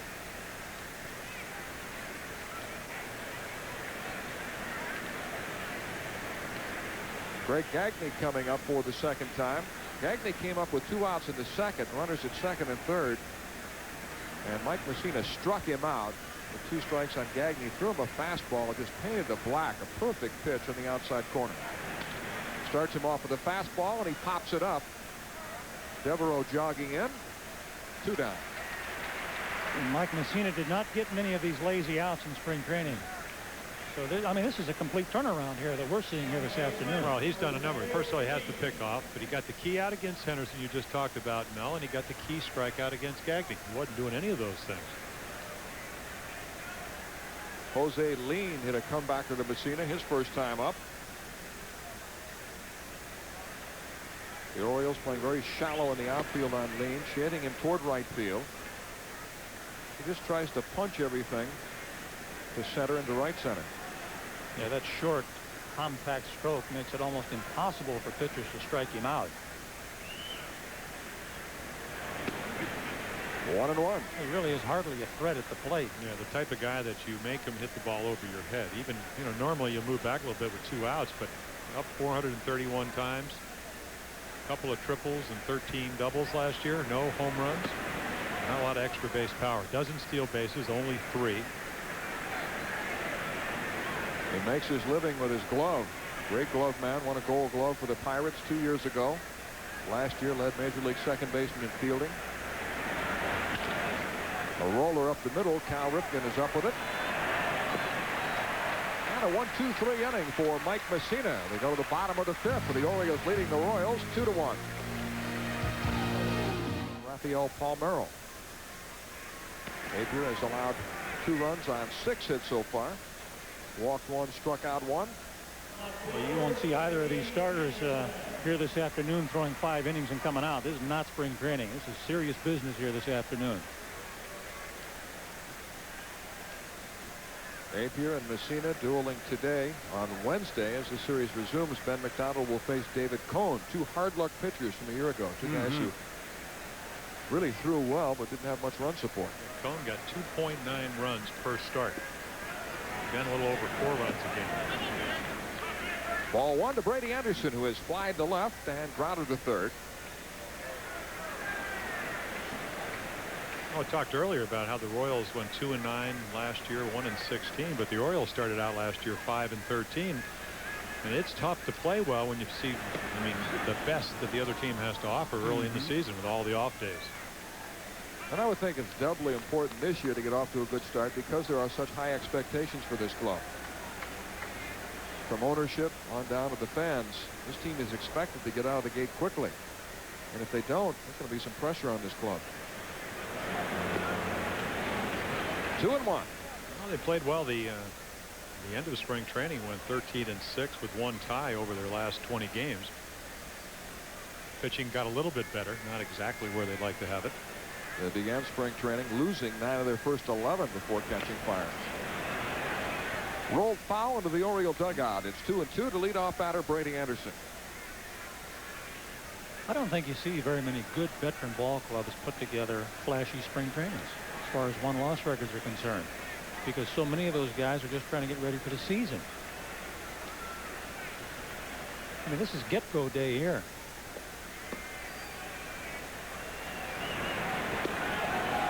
Struck him out. Perfectly spotted. Well, in my opinion, John, what sets that up, that pitch, is he went 2-1, 2 balls and 1 strike to Brady and threw him a split-fingered fastball, and now 2-2. What do you look for? He couldn't have handed that ball to Macfarlane any better than that. I mean, most hitters, especially left-handers, like the ball down in, but not that far down and not that far in. Ball 1 to Mike Devereaux, who gave the Orioles the lead with a first-inning home run. His first home run ever off Kevin Appier.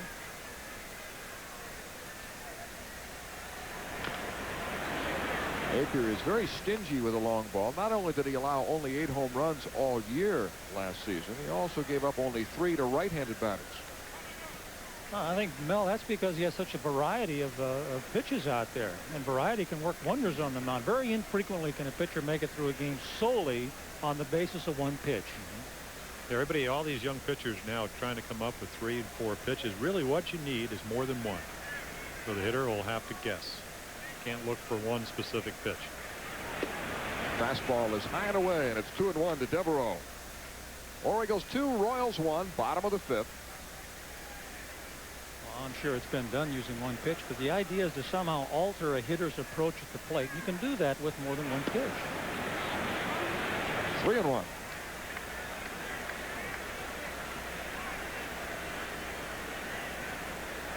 So a good hitting situation now for Mike Devereaux with the count in his favor.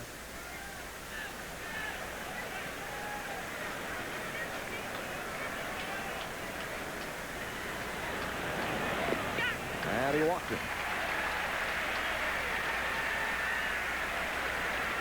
Second walk given up by Appier, who didn't want to give in to him and throw him anything over the plate, and gives up the walk. But actually the lineup is constructed so that you hope that he doesn't challenge him, because this guy's coming up next. So Rafael Palmeiro comes up with a runner at first. He's fouled to the catcher and singled in 2 at-bats today. Palmeiro, a .207 lifetime hitter against Appier.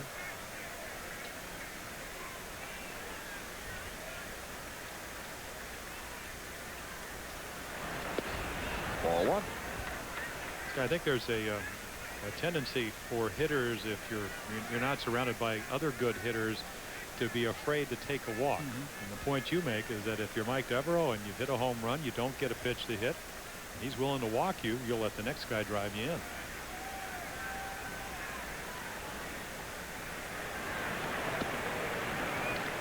2-0 the count to Palmeiro as Appier tried to stay away from his power and fell behind 2-0, and that brings the catcher Macfarlane out to the mound. Well, you can understand it, Mel, because a hittable fastball is very much a part of most hitters' balanced diets at the plate. That's the pitch right there that Palmeiro wants to hit out there, and that's the pitch that Hal McRae does not want to see thrown. But it's funny, Mike Macfarlane, I said, when Appier gets in trouble, I said, you know, what usually causes it? He said he gets away from his fastball. He's afraid to throw it. He's afraid to throw it to Devereaux, and here right now he's afraid to throw it because he knows Palmeiro's looking for it. And fully capable of launching it. He gets a strike on the outside corner, and it's 2-1. So he made a quality pitch, 2-0. See, that's the pitch. If you're Kevin Appier, you want Palmeiro to swing it because he can't hit it. Look where it is. The new camera we have, in fact, it's outside. Looks outside, but looked pretty good from the center field camera.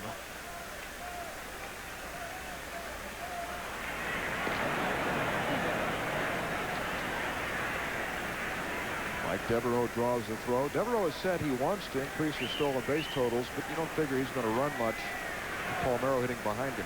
No, not necessary, unless he wants to run later in the game, in a closer game. Oh, good off-speed pitch by Appier, and it's 2-2. First one he's thrown this afternoon, too. Picked a good spot. And obviously, if you're Palmeiro, you're not expecting this, that he's going to exploit that particular pitch at this time for the first time this afternoon. 2-1 changeup. Yeah, dandy.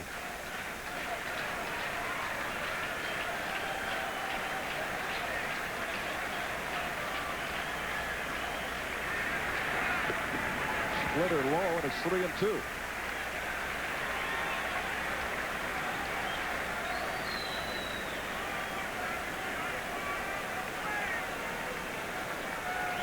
On deck is Harold Baines.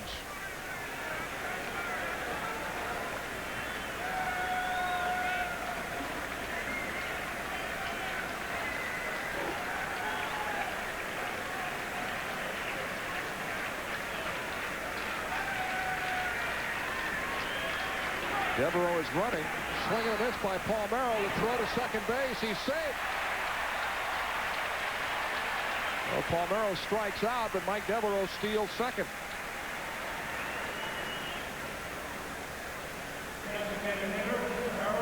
Yet another changeup from Appier got Palmeiro that time, and almost a quick swipe tag here got Devereaux, but that head first slide helped him. Well, this is what we talked about, team speed, though. If you are going to put a runner in motion, good enough speed to get to second, Macfarlane on a 3-2 count has to wait and make sure that the umpire has a good view of the play, even though the ball was eventually swung at. Otherwise, he takes the pitch away, and you have a first and second situation. Swing and a miss by Harold Baines, who singled and grounded into a double play. Baines killed the Royals last year. He had .459 against them with 17 hits in 37 at-bats, and in one stretch from April 30th to May 2nd against Kansas City, he had 8 consecutive hits. Yeah, but we're seeing some real pitching here this inning. Fastball is hit sharply into right field. Devereaux will try to score. Henderson's throw to the plate is cut off, and Devereaux scores. 3-1 Orioles. I really have no idea why Kevin would make that pitch after pitching such a beautiful at-bat to Palmeiro and coming in with that pitch right there. Well, last 2 innings, he's decided not to pitch the right-handers on deck and pitch to the lefties. McLemore and here Baines. Now, if they cut this ball out, they get Baines because he's going to go to second, sacrifice himself to get the run in, even though Devereaux mostly likely would have scored with his speed. But a good pitch to hit, and he drives it into right field. But Harold feeling that maybe Henderson with a strong arm will be able to throw out Devereaux. They try to cut it off, and it goes all the way to the catcher. But 2 innings. And for a guy that led the American League in earned run average last year and a very low one 2 years ago, he could have pitched around left-handed pitchers to get to the righties and decided not to. And it's hurt him. In this situation, perhaps what ended the thinking was that Cal Ripken has a .321 lifetime average against Appier. I'm telling you, this lineup's like a migraine. It just won't go away. I mean, constant pressure. The left-hander Brewer and right-hander Stan Belinda throwing in the bullpen. Pitching coach Bruce Keeson out to talk with Appier, who now trails 3-1. He's given up 3 runs on 7 hits. So what do you take for it if it won't go away? You go take a shower, John. You know, I mean, there are games that you pitch against another good opposing pitcher where you just have a sense that occasionally you do have to take some gambles. You have to take some risks. You have to pitch around people because if you give up a run, it's probably going to be the winning run. And today, the way Mussina's pitching, this could be one of them. Cal Ripken smokes one foul. Now, I never was a proponent about putting runners on base, but sometimes you get that feeling.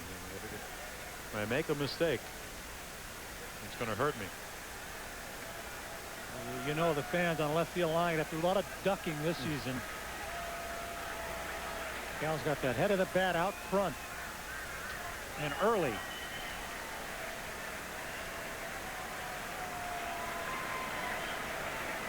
Baines, a very slow runner at second base. Cal goes the other way down the right field line. Foul. Just missed it. Ball had some slice on it. Oh boy, that was close. I'll tell you, civilization will not advance 1 iota until they widen the foul lines. If they do that, the guy's got a double, maybe even a triple. And when he's hitting his best, he's taking the ball the other way. Clearly foul. But how much do you want to widen it? Well, baseball needs a commissioner. Well, step up, John. Boy, would you confuse him. Can you imagine him as commissioner? The game would never be the same. Can you say yes? Can you be a yes man? Probably not. How do you look with strings attached to your arms? Half swing by Cal, but went around on the pitch, and he strikes out to end the inning. But the Orioles pick up another run at the end of 5. They lead the Royals 3-1. For losing it, the Mariners and Indians are now tied 3-3 in the 11th. The Tigers lead the Red Sox 8-6 in the 8th inning. Final score: the Yankees beat the Texas Rangers 5-3, and in the 8th, Toronto leads the White Sox 4-2. And in the National League, the Reds leading by a run over the Cardinals. Montreal and Houston tied. Philadelphia opening the season in Colorado today. In the 7th, the Mets leading the Cubs. It's 1-0 Giants in the 2nd inning, and Atlanta plays to San Diego. Pretty typical Detroit-Boston game. Then evidently Clemens got rocked. Again, Toronto scores late to take the lead. You see that? Chicago's leading 2-1 in the 7th. Now they're behind 4-2. Top of the order for the Royals in the 6th. Vince Coleman, Brian McRae, and Wally Joyner to face Mike Mussina. Coleman shows bunt and takes ball 1. Vince has grounded to second and struck out. Mike Mussina's turned in 5 strong innings, throwing mostly fastballs, an occasional knuckle curve, and very few changeups. Yeah, and if you're Kansas City, in this kind of game right here, a close game, that's when you want your speed merchants on base more often. Fly ball to left center field. Brady Anderson coming in. And they managed to keep Vince Coleman off the bases today. He's 0 for 3. Yeah, the Orioles will take those lazy fly balls from him all afternoon long. Brian McRae up for the 3rd time. He's lined to second, walked in the 3rd, and then Mussina picked him off. In addition to having a great arm, good stuff, Mussina does all the little things as well. He fields his position very well. Holds runners as well as any right-handed pitcher, and he picked McRae off in a key situation in the 3rd. And I suppose if pitchers could bat in this league, he'd probably be a good hitter too, because he just does everything well. And part of that is intelligence. I mean, he knew McRae stole 23 bases last year. He knew it was a running situation. And one thing Dick Bosman, the pitching coach, talks about is identifying leads, knowing who's on first, what their capabilities are. That's why he'll teach the pitchers from the stretch position, if you're right-handed, that left shoulder's open a little bit so you can see what kind of lead the runner at first is getting. You know when to throw over. Ground ball to Mark McLemore. 2 down. This is certainly an encouraging performance for Mike Mussina in light of his poor spring, and I'm sure if it continues, it's going to do a lot for his confidence, because visiting with him after his last outing against the White Sox, I sensed that his confidence was a little down. He seemed a little bewildered at the fact that he couldn't get hitters out. Well, we saw him pitch twice in spring training, Mel. He was pitching on the outside of the framework of the strike zone, and now he has gradually made that transition now to within the framework of the strike zone. You know, Jim, as you can attest, so much of pitching is confidence and believing that you can get hitters out. Well, I said, you know what you need to do yesterday, and he said, yes, but when's it going to happen? And I looked at him in the face and I said, when you make it happen. I mean, here's a guy, muscle memory, he talks about that. I think he doubted himself, but I'm seeing a lot of good pitches this inning. McLemore over to first to retire Wally Joyner and the Royals. Another strong inning for Mussina. The Orioles lead 3-1 as we head to the bottom of the sixth. The Roy Rogers game summary. Mike Devereaux gave the Orioles the lead with a home run off Kevin Appier in the first inning. The Royals then tied it up as Mike Macfarlane connected off Mike Mussina in the fourth. But Mark McLemore singled in a run to give the Orioles the lead in the fourth. Harold Baines added to the lead with an RBI single in the fifth, and the Orioles lead 3-1. The Royals make a pitching change. Stan Belinda comes on to work the sixth. Starter Kevin Appier is finished after 5 innings of work. Gave up 3 runs on 7 hits, walked 2, struck out 4, and allowed 1 home run. Here's Belinda, the ex-Pirate, who was acquired before the trading deadline late last July. Well, Appier didn't exactly struggle through 6 innings, but I'm sure he'll tell you he wasn't his sharpest in a close game, and now you get a more or less a sidearm hurler out there on the mound, and that gives the left-handers and right-handers a little different look out there. Well, the left-handers did not have much problem with them last year. They hit 380, over 380. Right-handers struggled because, you know, I mean, from a left-hander's vantage point, John, as you know, his arm's right out there. You see the ball real well. Does not have a great breaking ball. Pretty good fastball, but not that overpowering where he can just stand out there and throw fastballs by you. Trying to get a slider, but that's pretty flat, and he really needs a third pitch. You can either come up with a split finger or a changeup, give the hitter another view from home plate.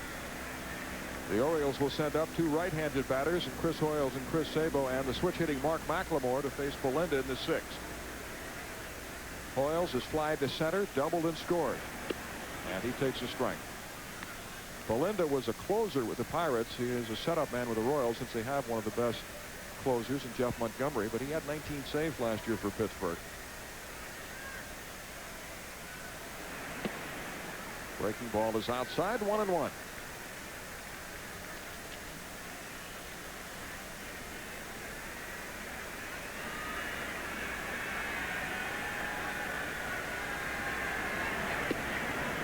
Just off the plate, 2-1.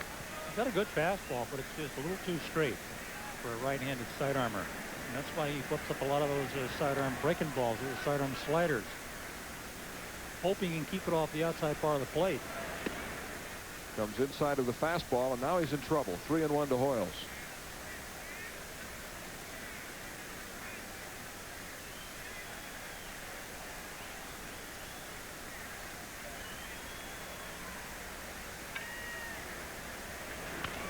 Fastball is grounded foul up the third base line. It's 3-2.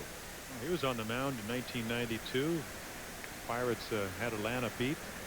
Francisco Cabrera came up and got a good fastball to hit, and base hits. Sid Bream came around, and Pirates went home, and Atlanta went on to the World Series.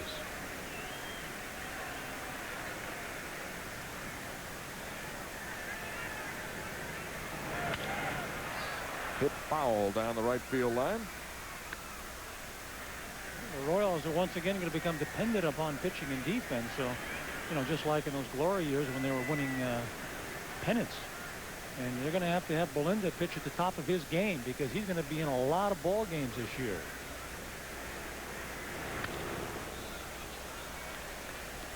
Another foul ball, and it's 3-2 to Chris Hoyles, leading off the bottom of the sixth. Hoyles, like Cal Ripken, built a gym behind his house in Ohio, because his basketball court is not quite as big as Cal's, but he has his weights in there and a batting cage. Struck him out with high gas. Good zip, and that's how he'll strike people out, by getting them to go fishing out of the strike zone. Just keeps rising. It looks easy to hit until the ball explodes on the plate. The rising fastballs, most difficult pitch to hit in baseball. Chris Sabo takes the first pitch inside. Two National Leaguers meeting in the American League. Sabo, the ex-Red, Belinda, the former Pirate. Chris was 1 for 6 against Belinda in the National League. 1-1. Sabo today has walked and struck out.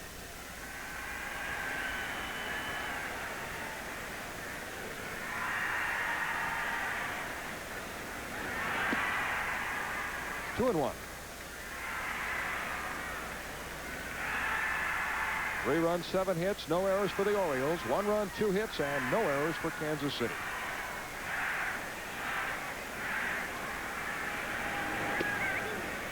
Strike 2. 2-2. Last year, the Orioles won the season series 7-5 with Kansas City. Billy Brewer, the left-hander, is still up in the bullpen. Ground ball to the shortstop. Gagne, long throw. Got him. Nice play. Good range, good hands, and he's accurate. One of the better arms around among shortstops. They just ask you, if you're going to play short, they just ask you to make the routine plays. Now, he is prone to making them spectacular, but he has the hose to play that position.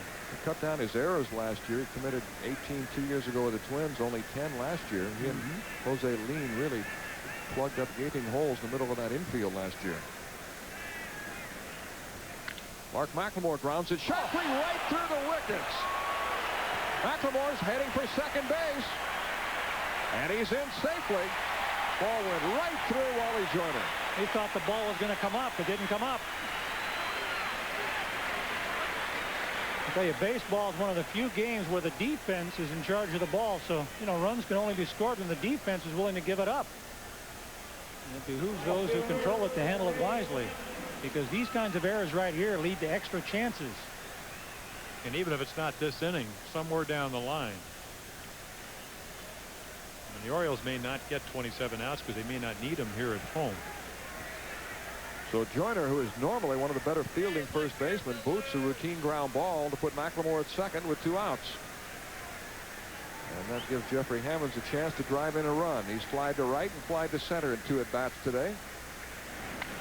Ground ball fair down the right field line. That's going to bring in a run. Hammonds is going to try for third. He's in safely. 4-1 Orioles.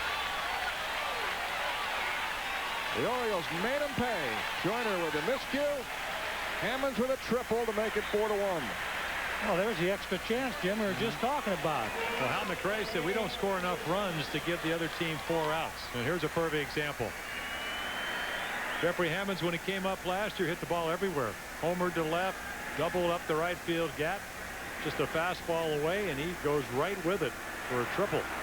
And it will not be scored as a triple, however. It'll be a double and an error charge to right fielder Dave Henderson, allowing Hammonds to go to third.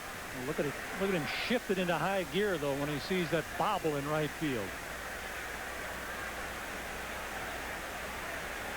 And that will do it for Stan Belinda as we get a pitching change. And it's now time for our Bell Atlantic call to the bullpen.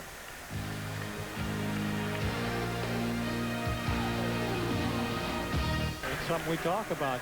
You give teams extra outs, and then you end up paying the price. It doesn't really matter how many relievers you throw out there. You got to get that final out of the inning. And Billy Brewer follows Stan Belinda, who couldn't escape the inning because of that error. Brewer last year was a Rule 5 draftee taken from the Montreal Expos. He was in the same situation Sherman Obando was here. The Orioles drafting him from the Yankees. They had to keep him on the minor league roster or major league roster for the entire year, or return him in this case to the Expos. So they didn't figure he was going to pitch much, but he got an opportunity and made the most of it and wound up getting into 46 games last year. Well, what he did so well is what left-handers out of the bullpen have to do, and that's get left-handed hitters out. They only hit 183. Righty's hitting a little bit higher at 260. I liken Billy Brewer to the Jim Poole we have on this ball club here. Left-handed specialist and limiting lefties at the plate. But the usually reliable Wally Joyner booting an easy ground ball to give the Orioles a run. It led to a run. It's now 4-1. And here's Brady, who's flied to left, grounded to third and struck out. 2 outs. Jeffrey Hammond's at third. 4-1 Orioles. Breaking ball is high.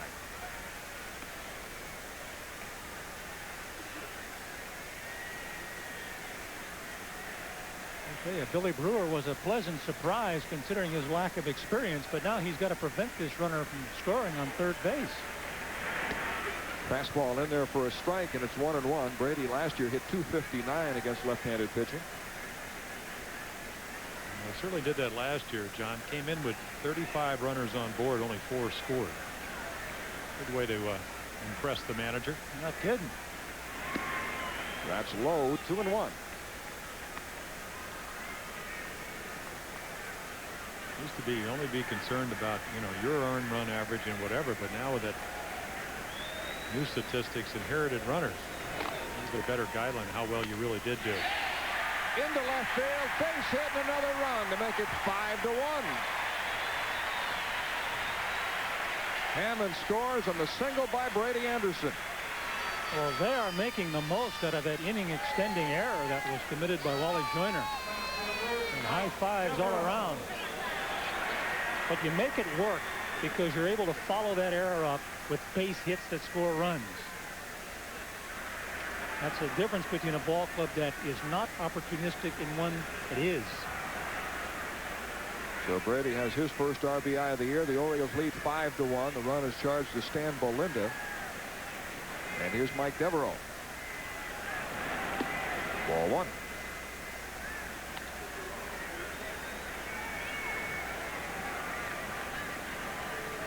So Belinda in 2/3 of an inning gave up 2 runs.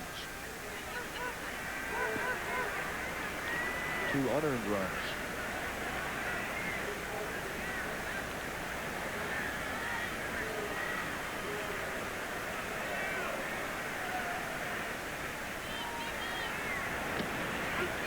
One ball, 1 strike to Mike Devereaux, who got it started with a first inning home run to give the Orioles the lead. Then Mike Macfarlane tied it in the 4th with a solo homer. The Orioles regained the lead in the 4th on Mark McLemore's base hit. Bain singled in and run in the 5th. And the Orioles have added 2 more in this inning to make it 5-1. Changeup is high, 2-1.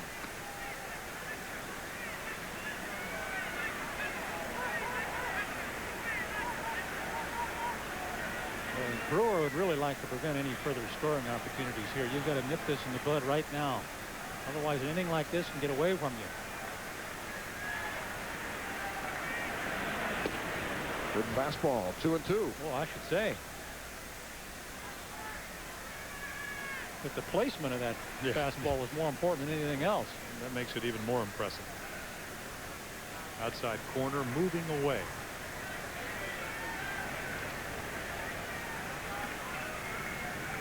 Brady Anderson is running, a swing and a miss, and that's strike 3. Devereaux strikes out to end the inning, but the Orioles, capitalizing on a Wally Joyner error, score 2 runs and now lead the Royals 5-1. Oriole Park at Camden Yards beginning its 3rd year, and for my money still the most beautiful ballpark in baseball. So highly thought of that 2 of the new ballparks opening, Jacobs Stadium in Cleveland and the ballpark in Arlington, Texas, very much emulating Camden Yards. Yeah, that one in Cleveland, Gateway Park, is almost a reverse image of this one. Gateway Park is now Jacobs Stadium. Oh, after the owners. Ah, well, why not? Near the owners, you can do that. I saw a blurb. They paid like $13 million to have the rights. Mike Macfarlane gets a hold of another one, sends it deep to left. Brady Anderson makes the catch in the warning track. Macfarlane homered his 2nd time up and hit that one hard. Yeah, it appeared that Mike said, well, I went to Stanford. It only took me 3 years to get through school. Why would he look for the same pitch he just hit a home run on? So I'll throw it. And he did. Right off the end of the bat. Yeah, the old Bobby Bonds theory. And interrupted your discourse. Oh, no. I just read something where they actually did to have the name Jacobs Field. There was some money paid. I mean, I don't know if it's to have your actual name. $13 million over a period of 8 years or something. You mean, if John and I paid enough money that we could get Camden Yards renamed John and Mel Stadium? Yeah, it's an ego buster. After what they paid for this club, after what they're paying the players, most definitely. A high fly ball to left field and deep. Brady Anderson back. He's got it Very high. But Mussina has not staggered through the first 6+ innings of this game. Not since, nothing like we've seen in spring training. Absolutely nothing. I mean, he's pitched out of 1 jam and allowed a homer and a couple of hits, but that's it. Well, that's 10 in a row. The only hits he's allowed, a single by Gary Gaetti in the 2nd and a 1-out home run by Mike Macfarlane in the 4th. Here's Bob Hamlin, who's grounded to first twice. Strike one. It seems strange to watch the Royals play and not see George Brett out there. Well, I saw him yesterday. He was he's now an executive vice president in charge of throwing batting practice. No, he was out there throwing BP. George says he wants to do all the things. There he is. Looks strange in his suit too. But says he wants to go to the Indianapolis 500 and do some of the things he hasn't had a chance to do all the years he was playing. Doesn't he know that's on TV? Not the same. You got to be there. Okay. You got to go there and sweat. Good changeup. That's something we didn't see from Mike Mussina. Bob Hamlin said, he said, I saw a lot of breaking balls, and he said, and now if we could just get rid of the fork ball, everything would be fine. Apparently, that's a tough pitch to hit. Looks very much like a fastball. Why not just throw in the slider and get rid of all of them? Fastball is popped up. Shallow left field. Brady Anderson toward the line. Another one. That does it for the Royals. So Mike Mussina has turned in 7 strong innings and has a 5-1 lead. The hospital scoreboard in 11 innings. Cleveland beats Seattle 4-3. The Red Sox over the Tigers 9-8 in the high-scoring game. The Yankees beat the Rangers 5-3, and Toronto downing Chicago 7-3. In the National League, the Cardinals and Reds tied in the 9th. Montreal and Houston also tied in the 9th inning. Philadelphia and Colorado just getting underway in Denver. The Mets lead the Cubs 12-7 in the 9th. San Francisco shutting out Pittsburgh. 1-0 to Rafael Palmeiro, leading off the bottom of the 7th. He's fouled to the catcher, singled, and struck out. I imagine it's a nice warm afternoon in Denver, huh? High fly ball to right field and deep. Has a chance. Goodbye.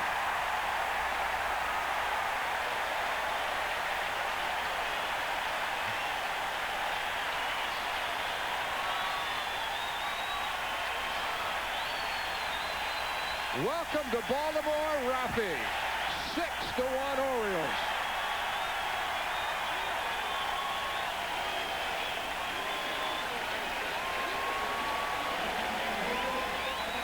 "37 home runs last year, only 2 off lefties." Well, the rest of the season ought to be a piece of cake. Over the Chinese wall. And Palmeiro stepping out to take a bow. Mel, I wrote an article the other day. They said all you have to do is embrace him. I think he's already been embraced. Embrace your first baseman. Yeah. He's going to be a big favorite here. A roller to the third baseman, Gaetti, and the off-balance throw in time to get Baines. But I'm telling you, the exploitation of that short right field porch has begun. We've seen it the last 2 games that have been played, the last spring exhibition game and this one. Well, no, for years we'd go into the Metrodome and we'd wonder why people wouldn't take advantage of why the Twins didn't go out and get a left-handed bunch of hitters other than maybe Herbeck was already on the ball club and take advantage of the trash bag. A guy like Sam Horn, people like that.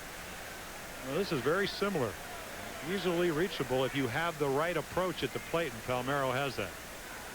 So Palmeiro hitting a home run off the left-hander Brewer. Baines grounded out, and now the right-hander Hippolito Pichardo coming in. Well, Rafael Palmeiro understandably upset at not being brought back to Texas. After all he did is hit 37 homers and drive in 105 runs. He was in the midst of building a dream house there, a 15,000 square foot palace. He and his wife would look forward to spending the rest of their life there. But I think once he gets over the hurt of having to change teams and coming here and experiences the baseball atmosphere here, he is going to love it, and the fans are going to love him. He's evidently a very sensitive person, and really he'll get over it. I'm telling you this. The money you make in this game, the fact that he's got a great place to play baseball. And all this together will grow on it. And I'm sure it has already. I understand he and his wife are renting a condo here in the Inner Harbor. They're going to get a taste of Little Italy and Orioles Park at Camden Yards and all the things that go with this great city. And I'm sure that by season's end, he'll love it. Well, we're all going to get a taste of Little Italy, aren't we? Tonight? No, I don't know about tonight, but Frank, now we've got to taste Little Italy over the weekend. But he's got that elevation factor down perfectly. Couldn't be playing in a better ballpark than this one right here with his strengths. And the Orioles enjoying themselves on opening day, leading 6-1 as Hippolito Pichardo takes over.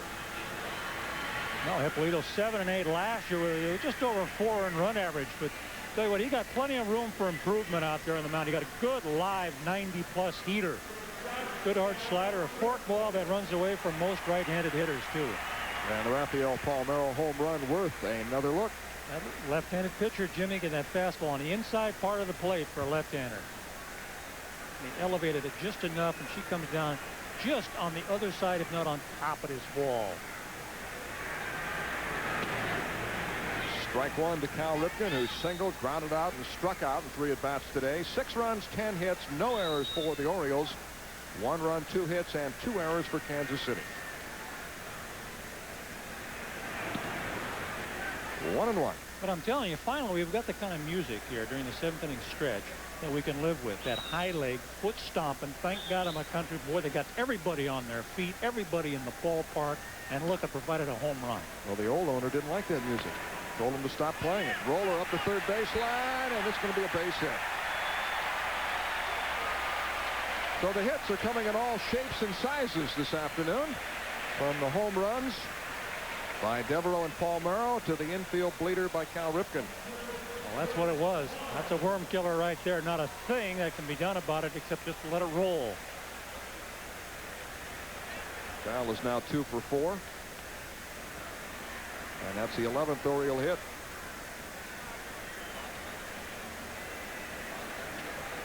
Here's Chris Hoyles, who's flied out, doubled and scored, and struck out.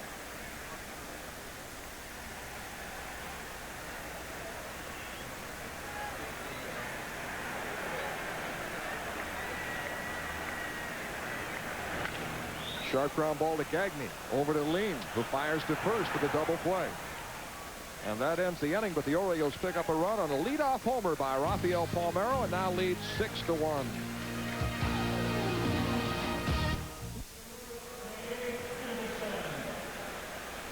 The Orioles lead the Kansas City Royals 6-1 on opening day as we go to the 8th inning. Dave Henderson, Greg Gagne, and Jose Lean to face Mike Mussina.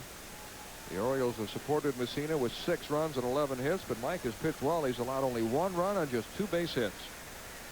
When you can get your team, Jimmy, into the 7th inning today, you've done your job. But Mussina is one who prides himself in completing what he started.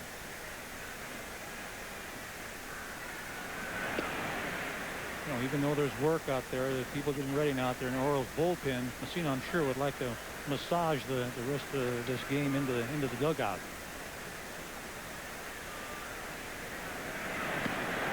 One ball, one strike to Dave Henderson. Talk about Mussina getting into the 7th or later in 69 major league starts. He's pitched into the 7th or later 54 times. Now working into the 8th.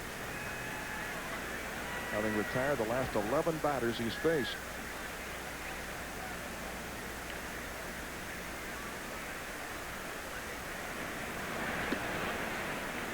Two and 1. Henderson will help this ball club representing the 7th spot in his lineup, because if Hamlin and Gaetti don't drive the runs in, he will over time. 3-1 to Hendu. And him hitting behind Bob Hamlin will ensure throw over the long road, then Hamlin will get some pitches to hit. He won't be seeing those breaking balls and off-speed pitches all the time if Henderson begins hitting like he can.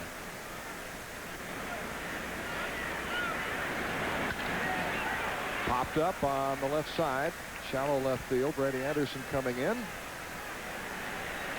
1 out in the 8th, and that's 12 in a row retired by Mike Mussina. What I'm seeing this afternoon, he's made some clutch pitches earlier in the game, and now I'm seeing a relaxed Mike Mussina. I mean, maybe in spring training, because his velocity was down last year, he had to prove to himself that he could still throw 91, 92 miles per hour. And when you do that, you sometimes tense up and the ball straightens up. But he's relaxed, good movement on the ball. That's how you throw a 3-1 ball right in the middle of the plate, and the hitter still pops it up because you have that live fastball that we've seen over the last couple of years from Mike. Ball 1 to Greg Gagne, who has struck out and flied to center. And that strikeout was really at a key juncture in this game with runners at first and second. 2 outs in the second. Mussina made a perfect pitch, a fastball in the outside corner, and caught him looking to end the inning. 1-1. Really what this game has come down to is that Mike, when he's had to get hitters out, has, and Kevin Appier, even though he pitched well, he didn't get McLemore out.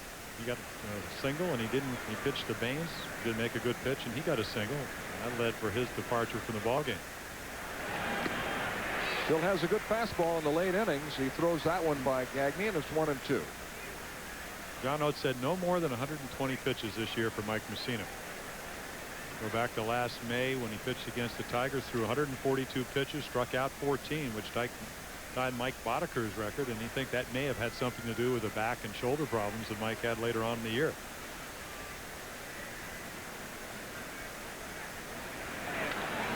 Speaking of Mike Boddiker, I understand that he is here today. The Orioles had a pregame ceremony in which they honored several players, because years ending in 4 have traditionally been good ones for the Orioles fans and their players.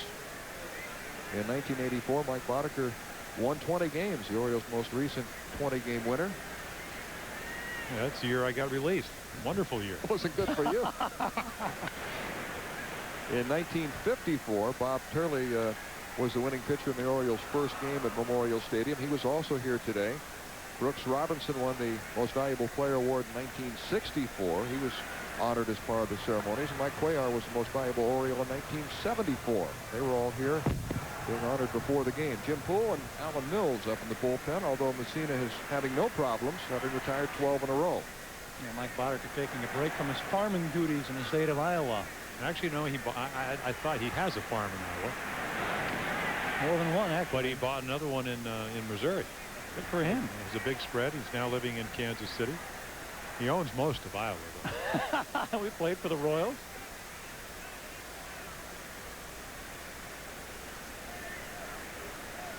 I say, well, when's the comeback? Well, everybody says they need pitching. He says, I'm smarter than you were. And we leave that for guys that break down. Fastball is skied to left field. Brady Anderson, who's been busy today, makes the catch. Of course, when you make the last 5 putouts. When you make $9 million over the last 3 years, you know, you can make any decision you want. You can own most of Iowa, right? What do you do with it, though, if you own most of Iowa? Plow it under. How much corn can one man take? Well, if you don't want to raise it, government subsidies. Get more money. Put your own ball field in, like the guy that built Field of Dreams. All right, you can pitch. Jose Lean is grounded to the pitcher and bounced to short. 6-1 Orioles in the 8th, and Mike Mussina sailing along. 2-0. Well, you mentioned the inning started that Mike had. The Orioles have gotten him 6 runs, which is what they got him all last year. If you would have said before last year they were going to get Mike Mussina 6 runs a game, you would have said, here's a youngster that's going to be the next 30-game winner. They get him 6 runs a game this year and he stays healthy, he will win 30 games. Because he doesn't beat himself, doesn't walk guys. We already saw the good fielding we saw in the pickoff. Fastball hit in the air toward the right field line. Hammond's coming hard. He's got it. Great catch. Just short of that wall in foul territory. Now the defense playing well behind Mike Mussina, who has retired 14 consecutive hitters in the 8th inning. For the Orioles ahead 6-1. They'll face Chris Sabo, Mark McLemore, and Jeffrey Hammonds, the bottom of the order. Good game for manager Hal McRae to run several of his relievers out to the mound this afternoon. Stan Belinda, Billy Brewer, Hippolito Pichardo, and Montgomery have all worked today. Sabo has walked, struck out, and grounded out.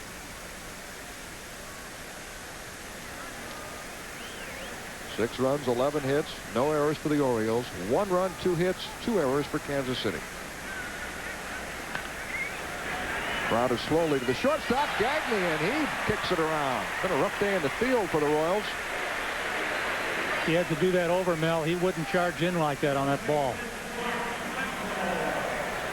He'd have let this thing come to him. The 3rd error of the game by Kansas City. I'm sure you're right, John, because that way he wouldn't have gotten the error. But, you know, the ball's hit off the end of the bat. And again, you know, I was talking to Cal the other day. I said, can you really sense the minute they hit it, whether you have to come in or you have to play back? He said, yes. I'm sure that Gagne felt because Sabo's speed, ball away, he knows he's going to get a good jump out of the box. He figured he had to play it to get the guy at first. Should have played back and just let him get a base hit. The Royals last year committed only 97 errors the whole year. They had one of their best fielding teams ever. And yet they've committed 3 errors in the season opener. One of those errors was on Mark McLemore's ground ball in the 6th with 2 outs. It went right through the legs of Wally Joyner. And the Orioles went on to make the Royals pay, scoring twice. 0-2 to McLemore. When you play on carpet, the balls bounce a little more true. Here you might get a pebble. Some dirt clod might get in the way, and consequently you get those awkward bounces.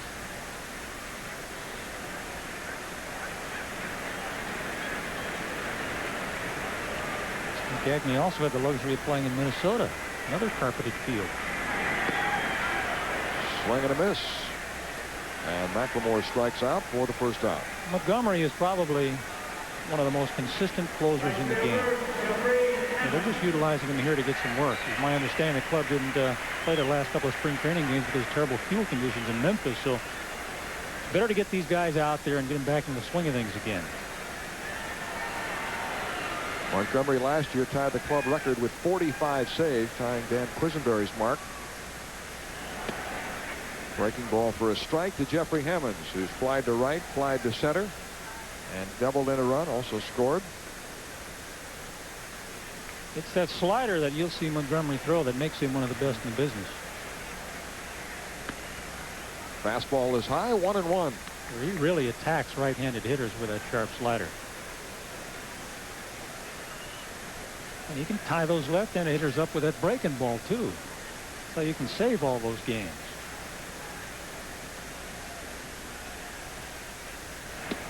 Slider for a strike, 1-2. He's got 4 pitches. He'll throw them at any time. He usually can keep the ball down in the strike zone. If he needs a strikeout, he can get it. Now, it's invaluable if you're a reliever, but also that sinker gets some double play balls, gets you out of innings when you come in with runners on base. Struck him out. Very nasty. You know, for those looking at home, you say, gee, how can you swing at a ball that far outside? Remember, it is twilight, and also that a slider looks like a fastball until you say, uh-oh, it's not a fastball. It's going away, away, away. And that one did. And you've got a split second to make up your mind. About a half a second. Sometimes that's not long enough. Montgomery with back-to-back strikeouts of Mark McLemore and Jeffrey Hammonds, and here's Brady Anderson. He takes ball 1. Brady singled in a run his last time up. He's hit Montgomery pretty well in the past. 4 for 12 with 1 home run. 2-0. Last year, Jeff Montgomery converted 45 of 51 save opportunities.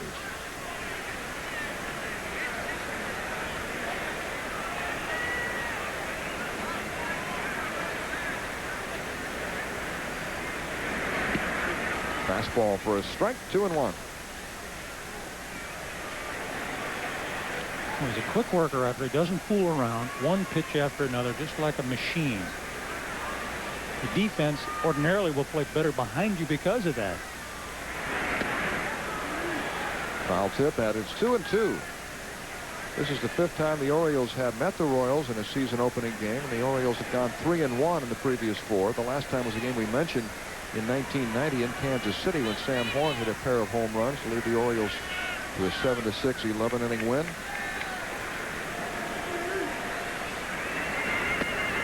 And Montgomery strikes out the side. Wow. The end of 8. The Orioles lead the Royals 6-1. Mel, Mussina and the Orioles steamed through the first 8 innings, and Mussina certainly hasn't reached the 120 pitch plateau we talked about earlier. As a matter of fact, he's only thrown 91 through 8 innings, so I'm not sure why you relieve him here. I would think the complete game, finishing it in a majestic way, as could have been expected here on opening day, would have been the best thing to do, because he was dispatching this team in quick order. Mussina went 8 strong innings, allowing only 1 run on just 2 hits. He walked 2 and struck out 2 and gave up a home run to Mike Macfarlane, accounting for the only Royal run. But that has to be a very positive sign for Mussina and for the Orioles in light of his poor spring training. I'm sure it's helped his confidence a lot, pitching so well today. He can look ahead to his next start now with a clear mind. Absolutely. That little boost in confidence is something we mentioned early on in the show. Switch hitting Vince Coleman will bat right-handed against Poole. He was 0 for 3 batting left-handed today against Mussina. Vince is grounded out, struck out, and fly to left. You got to get Vince Coleman on base. He's got to do it. Going to make something happen out there. 0-2 to Coleman. Jim Poole did not have a very good spring. He was 0-2 with a 6.92 earned run average, and in 13 innings gave up 17 base hits. But again, maybe just like Mussina, you're going to kick it into gear here as the season begins. Wouldn't be surprised.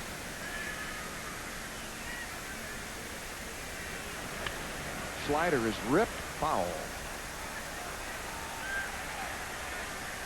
By the way, the attendance this afternoon on opening day is 47,549, the second largest crowd in the history of this stadium. The only larger crowd was for the All-Star game last year, drawing 48,147. Everyone couldn't wait for the season to begin. Most people in the area suffered through what was really a brutal winter. 1-2 the count. The Orioles have eliminated a lot of the comp tickets that were given away in the past, so I think you're going to see some record-breaking crowds this year. There won't be many of those freebies. They'll be all sold. Which is the way it should be. 2-2. There are a few tickets remaining for Wednesday's game. We understand there are about 3,000 left for Wednesday's game. Friday's game has about 5,000 left. And Saturday's game, about 2,000 remaining. There are still some tickets available if you're interested in seeing the Orioles. Strike 3. Poole gets a strikeout. Pretty much the typical style and repertoire that we've seen from Poole for several years. Fastball, slider, finishing them up, polishes him off with his breaking ball right here. Will throw that pitch at any time in the count. You see that thing skid right across the plate. 1 out in the 9th, and Brian McRae, another switch hitter up. He takes a pitch low. McRae has lined to second, walked, and grounded to second.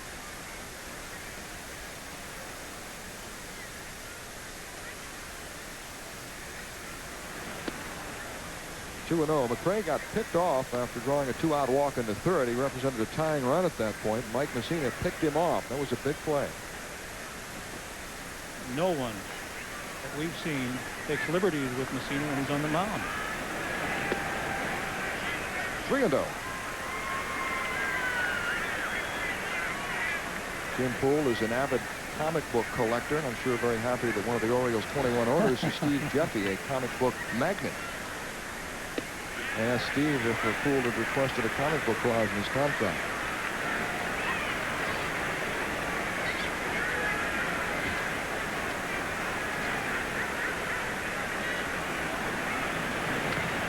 Foul ball, 3-2.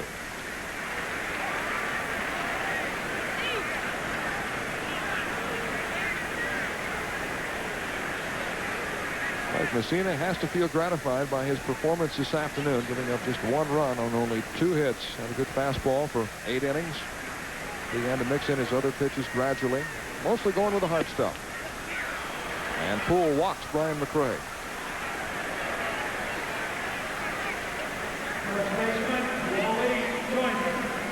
That'll bring up Wally Joyner, who contributed to the Orioles' cause today with an error on a routine ground ball in the 6th that led to a 2-run inning. Well, you won't see him make many like that. And the ball was struck hard, and he expected it to come up, and it didn't.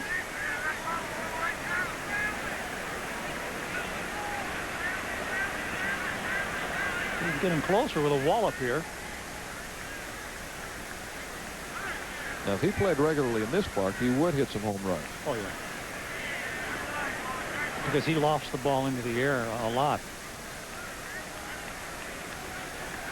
He doesn't have tremendous bat speed, but he does take a nice, healthy stroke. Strike one. We said earlier he has been hurt by the spaciousness of Ewing Kauffman Stadium in Kansas City. In 2 years with the Royals, he's hit only 5 home runs at home and 19 on the road. 1-1.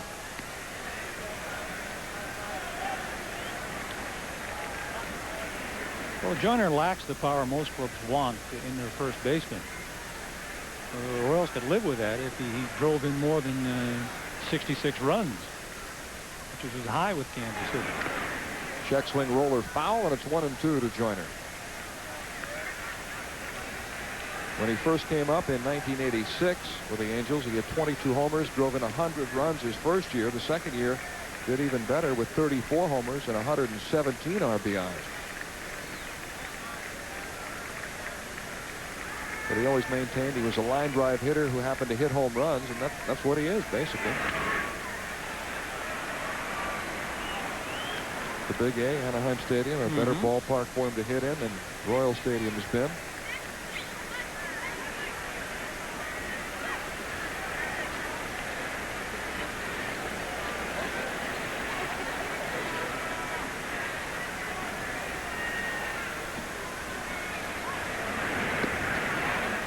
Looked pretty good, but called the ball by the plate umpire, Jim Evans, and it's 2-2. Jim Poole last year was 2-1 with a 2.15 earned run average. Gave up only 30 hits and 50 in the third innings. A looping pop fly, and that's going to drop in. And the Royals suddenly coming alive in the 9th. With runners at first and second. That's all it takes to continue a little rally like this. These kinds of little rallies feed upon themselves.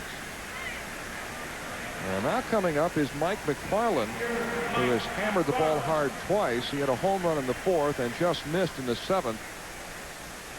And Johnny Oates is going to go to his bullpen for the right-hander Mills. But you see, we had a game here moving along. Very bullpen for manager Johnny Oates. He only used 2. Reliever as a starter. All right, well, Mills has developed into a solid setup man.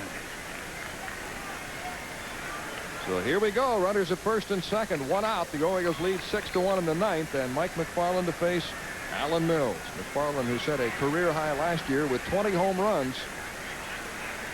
Yeah, Mills is prone to leaving the ball up in the strike zone, so that's a pretty good commitment to a swing from Macfarlane.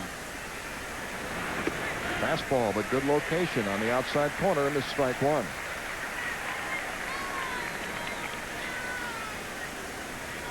Macfarlane has increased his home run totals each of the last 3 years. He's gone from 13 to 17 2 years ago to 20 last year.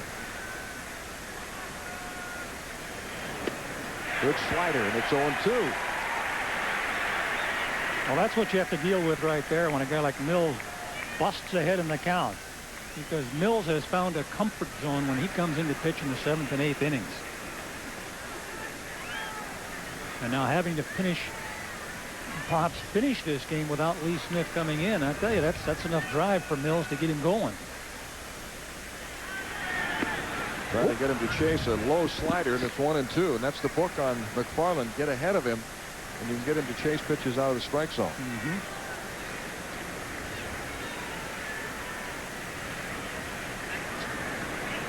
You're back. Oh, yeah.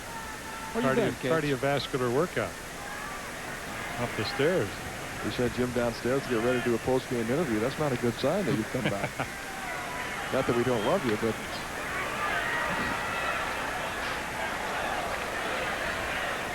Well, Alan was talking today about how much work he had this spring. Got a lot more innings than he normally would because of starting a number of games.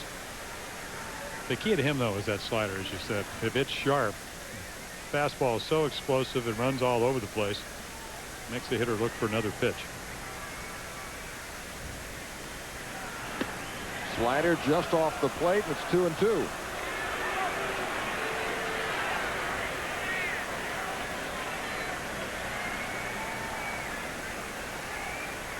Good hand strength when you can start the bat and hold it up and not commit on a vicious slider like that. Says, just give me a fastball about a letter high on the inside part of the plate. Fastball, got him. Oh, Perfect pitch. perfect. He blistered that thing over the outside part. He popped that one. Well, look at it run back, too. Starts away and just comes back. So we talk about movement. Well, that was a low-fat, high-carbohydrate fastball. That baby was cooking. 2 down in the ninth, and here's another long ball threat in Gary Gaetti. He's 1 for 3 today. Slider low. Gaetti at this stage of his career pretty much a dead fastball hitter. Oh, bat slowed down a little bit against a hard thrower like Alan Mills. You got to get it going. Yeah, Yastrzemski did at the end of his career. I wouldn't put it past him to get it going. Fastball in there for a strike, and it's 1-1. Orioles 6, Royals 1. 2 outs in the ninth. Mills trying to slam the door on Kansas City.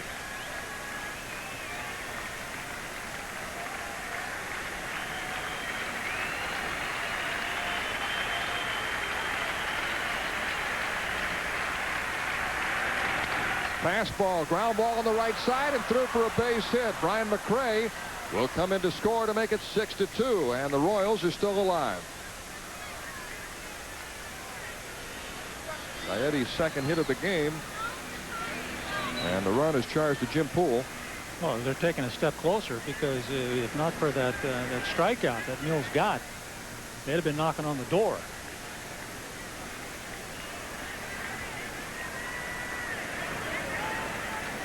And now the left-hand hitting Bob Hamlin coming up with runners at first and second and 2 outs. It's 6-2 Orioles. Hamlin, who has power. He's been likened to a former Royal, Steve Balboni. About the same size. They both hit home runs. Fastball in there. Strike one. Well, that's the one you want to lift on in this park. I just don't think it's wise to put yourself in a hole when you got someone throwing as hard as Mills is on the mound when he has that slider working.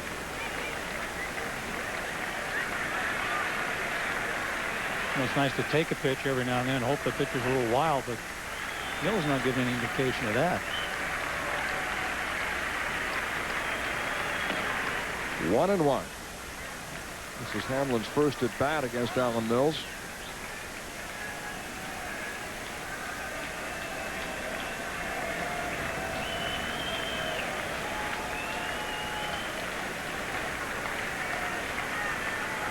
Hamlin, who hit 29 home runs last year in the American Association with Omaha.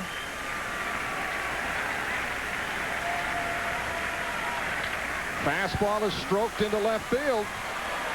Wally Joyner is heading home, and it's 6-3, and this one is beginning to unravel. I'm telling you now, don't go to the bullpen unless it's absolutely necessary in a game where the pitcher is just absolutely throttling the opposition. Well, Mike Mussina had retired 14 consecutive hitters through 8 innings. Had thrown only 91 pitches. Johnny Oates brought in Jim Poole. They gave up a walk and a single. Now Mills has given up 2 hits and let in 2 runs, and the Royals are back in the game. It's not automatic that you have to go to the bullpen in the 9th inning for anyone, especially when the starter is throwing the kind of game that Mike Mussina was throwing. Now they get another run right here. It comes home. That makes it a much closer ball game, and actually got to come to the plate. Yes, the tying run. Yes. That's the guy you worry about. And now this become a save situation for baseball's all-time saves leader, Lee Smith.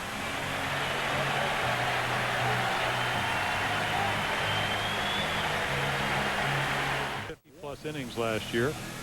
Really a lot of questions answered right here. A situation John Oates would not like to have had seen. Not to have to use his closer, but he's going to have to, and it will be in a clutch situation, which is the way he's going to be used all year long. Well, the Royals mounting a rally in the ninth. They have scored twice to cut the Oriole lead to 6-3. Jim Poole struck out the first batter. Then Brian McRae walked. Wally Joyner blooped a base hit to left. Mills came out of the bullpen and struck out Mike Macfarlane. But Gary Gaetti singled in a run. Bob Hamlin singled in the second run of the inning, and it's 6-3 Orioles with 2 down in the ninth. Well, ideally, and maybe ideals have absolutely nothing to do with the game. I was doing the American League Championship Series. 2 strikes, 1 strike away from the Boston Red Sox. He was playing for the Red Sox at the time, being eliminated. He hits a 2-strike home run to tie up the ball game, and the Red Sox go on to win in 7 games and end up losing to the Mets in the 1986 World Series. And the guy you're looking at did it. Runners at first and second, 2 outs, 6-3 Orioles in the ninth. Smith to Henderson. Fastball for a strike. Hello. I mean, one thing about Lee Smith, doesn't throw as hard as he used to, but he's got a slider, he's got a forkball, and the one thing he's always had is good control. He's intimidating at 6'6", about 250 pounds. He's been working on a sidearm delivery to give the hitter another window to look at. Didn't have a chance to work on it very much in spring training, though. I doubt if he's going to go with a new delivery here in a clutch situation.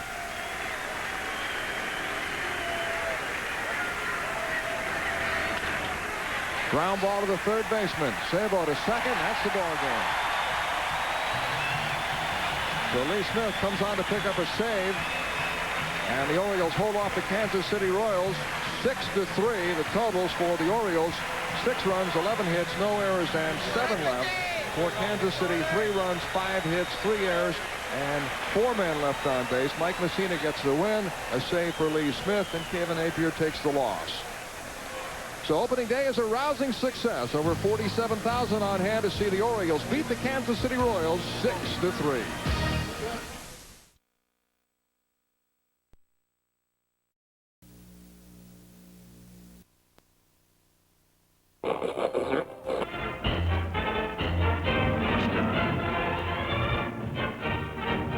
Permission was granted for the transfer of the franchise to Baltimore.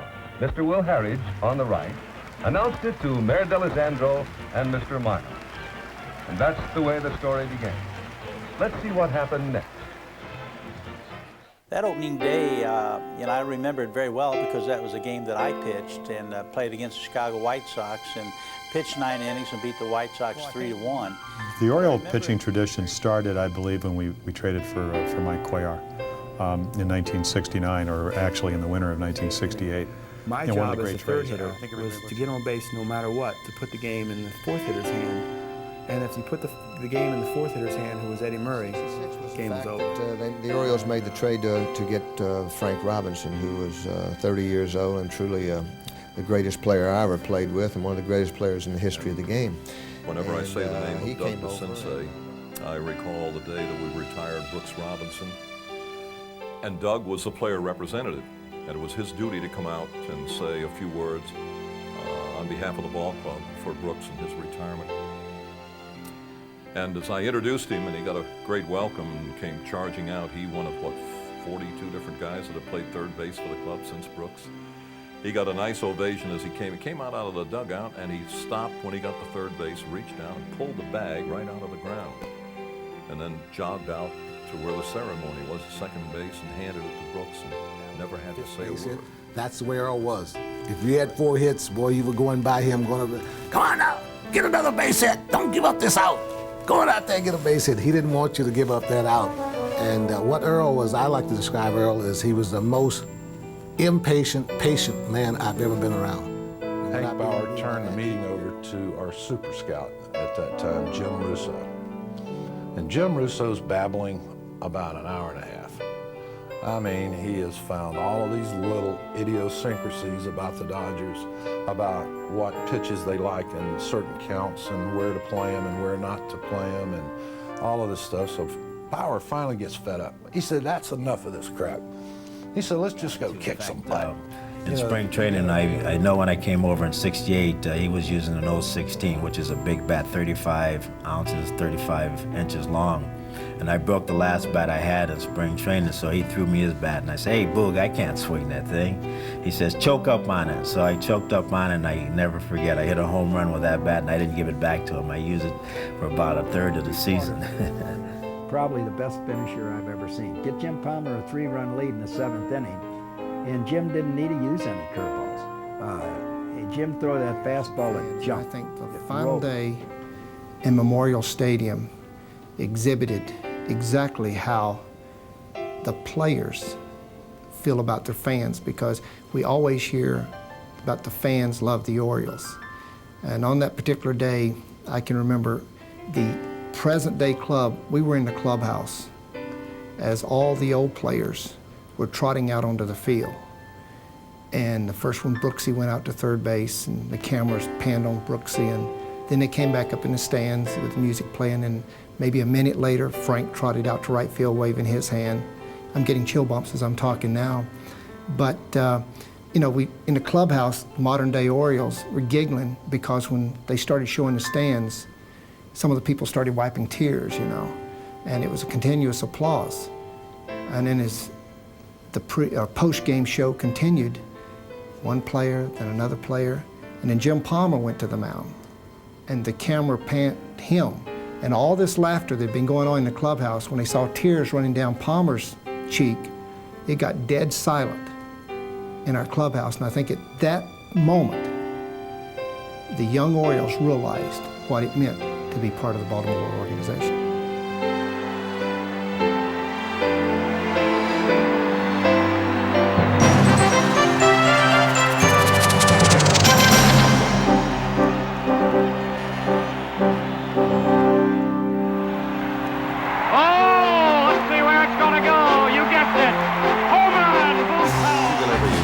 Left center field. Bradley to his left on the run. He dives and he makes a one-handed. And the pitch is swung on and drilled into left field. Base hit. They are going to wave answer off. Here comes the throw. He is out at the plate. Right fielder Robinson back. I don't know whether he got it or not. I think he may have it. Popped up. Shallow center could be trouble.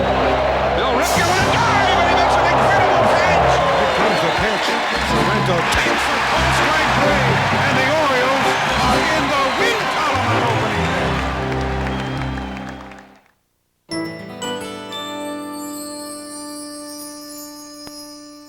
Paul Richards had the face of an Old West cowboy and the tactical mind of a Roman field general. But he had the pedigree of a Baltimore Oriole. You fellas covering first base, running up that line about 10 feet, you know there's a few guys going to beat you there. You can't spot them that much and beat them to first base. Without Paul, I don't think we certainly wouldn't have reached respectability and then contention as quickly as we did. If Baltimore was to find the path, he would guide the way, and he wasted no time. If we have a chance to make deals that will help our ball club, certainly we cannot stay with the same ball club that has lost 200 ball games in 2 years. He meant what he said. With all the savvy of a riverboat gambler, he wrangled a 17-player deal with the Yankees. The key guys in the trade were Billy Hunter, Don Larson, myself that went to New York. And the key ones coming back were Gus Trianis and Gene Woodling and Willie Miranda that came off the Yankees to come over here. But there were a lot of fringe ball players that contributed to both clubs over that period of time. More important, the deal put the world on notice. The Orioles were no longer the St. Louis Browns. Richard's philosophy always stayed the same. The way to win in baseball, he believed, was by excellent pitching and defense. Paul was the manager at the time of the parent club here in Baltimore, and he was just a great baseball man. I know when I took over the ball club, I used a lot of Paul Richards' theories and work habits and pitching philosophies. It became the cornerstone upon which the franchise was built. Well, I thought that Paul was a god. I mean, he absolutely knew the game of baseball better than anyone I've ever met in my lifetime. He knew every position. He knew what made every position tick. He just knew more baseball than any manager or anyone I've ever met in the game of baseball. It was cold. It was about 35 degrees in Bradenton, Florida. And Paul Richards and Luman Harris drove their car out on the field, almost parallel to the first base coaching box, so they wouldn't have to sit up in the stands and watch the game. And they sat right there the whole game with the car pulled halfway out on the field with the heater running, sitting in there smoking and stuff. I don't know, maybe they had a couple of cocktails in there too. But they were really enjoying the baseball game that day. And that's probably my most vivid memory of Tall Paul. Attaboy, keep your hand up and keep your head up a little bit. As the 1950s wore on, the Birds made steady progress. 1958 was a significant year. Gus Triando smacked 30 homers, tying a record for catchers. Hoyt Wilhelm, the old knuckleballer, perplexed who else but the Yankees with a 1-0 no-hitter, the first no-hitter in modern Orioles history. And of course, the big event was Baltimore's hosting of the All-Star game. The brightest star was none other than Billy O'Dell. The Birds' left-hander pitched 3 scoreless innings, earned the save, and was named Most Valuable Player as the American League defeated the Nationals 4-3 in a come-from-behind victory. The Orioles closed out the 50s with 2 15-game winners, Wilhelm and Milt Pappas. The 50s will forever be remembered as the decade the Birds came home. Next, they would come of age. In 1960, the Orioles finished in second place with 89 victories. In 61, they were led by a hulking first baseman named Diamond Jim Gentile. He smashed 46 homers and 141 RBIs. The Orioles were now baseball's hardest charging organization. By 1964, the O's led the league almost the entire season. They relinquished the top spot only 2 days before the year's end, victims of untimely injuries. Nevertheless, Brooks Robinson was the American League's most valuable player. 19-year-old Wally Bunker won 19 games, and manager Hank Bauer's bulldog visage scowled at the nation. Baltimore's boys of summer knew how to play the game. Now they were clearly on the threshold.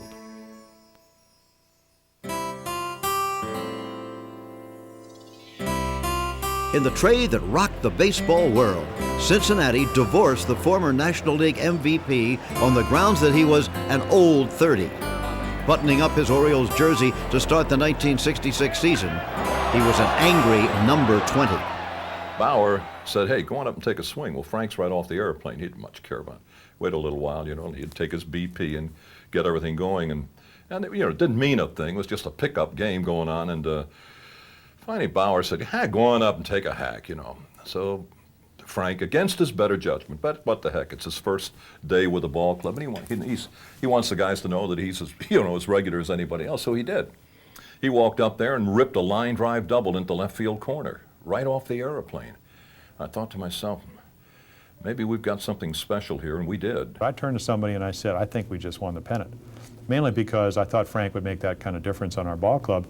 And 49 home runs, he did. Frank Robinson came over here in 1966 and won the Triple Crown, which no one had done in years and years and years.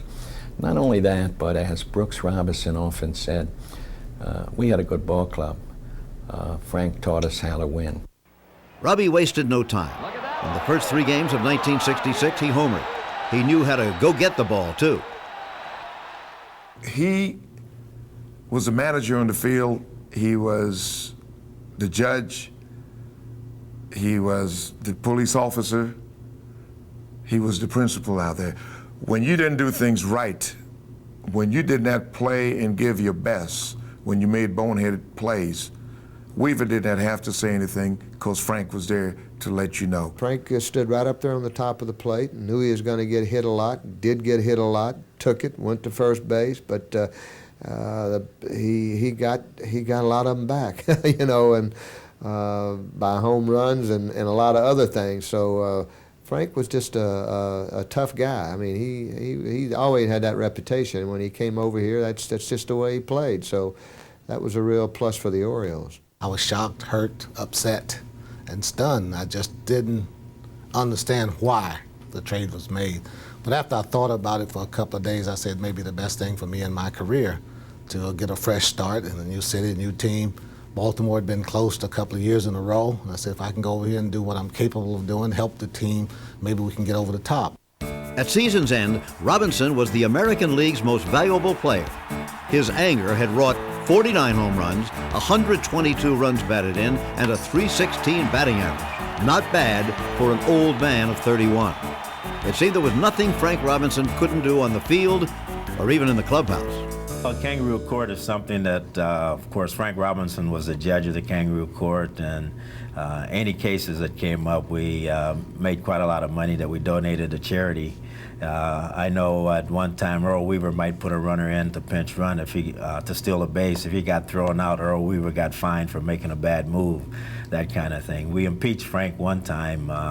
He was, of course, the judge, and the judge never got fined, so he was really laying heavy fines on all of us throughout the year. So we impeached him for one day, and I think we got him for about $300 or $400 in one day. The whole court was just Frank Robinson Day. We got back with him. Boog's going to celebrate a birthday up in Seattle, and we're going to be at such and such a hotel. If you feel like sending him a card or a wire or something like that, you know, feel free. Wish him a happy birthday. Didn't make any difference, you know, it didn't seem like it was a terrible thing to do. We got fined by the Kangaroo Court for contributing to the downfall and the physical condition of an athlete, because every time the phone rang would be another message that they wanted to know if they could bring it up to Boog, and we were interrupting his sleep. What I was trying to do is try to help my teammates be the best players they possibly could be, because the managers sometimes don't have the time to stop a player and talk to him about some little mistake. But what a little mistake can do is become a big mistake, and the big mistake is going to cost you ball games. And down the road, you don't want to lose ball games, you should win. Winning the pennant by 9 games, the Orioles were still a long way from ultimate victory. Standing between them and the World Championship were Sandy Koufax, Don Drysdale, and the Los Angeles Dodgers. The geniuses who predict such things gave the young birds scant chance against the defending champions. Perhaps they didn't consider the damage a single surname could deliver. The Robinsons belted back-to-back homers in the first inning of Game 1. The O's went on to a 5-2 victory. The next day, precocious Jim Palmer, just shy of his 21st birthday, engaged one of the greatest pitchers who ever lived. The loping right-hander handled Sandy Koufax and the Dodgers 6-0 to become the youngest hurler ever to throw a World Series shutout. In fact, after Game 1, the Dodgers never touched home plate again. When the series traveled to Baltimore, Wally Bunker and Dave McNally followed the path that Palmer blazed, also shutting out the worn-out Los Angeles. Frank Robinson smacked another homer in Game 4 and added World Series MVP to his resume. After 12 years back in the big leagues, the Baltimore Orioles were world champions. When Blair caught the ball in center field, the championship was ours. Well, I just took off for McNally, you know, and jumped up in the air. And to this day, my kids still think that was trick photography. You know, they said, "You never jumped that high in your life." Came back on a bus coming back to the stadium. There was a big sign out on 33rd Street that said, "Would you believe 4 straight?"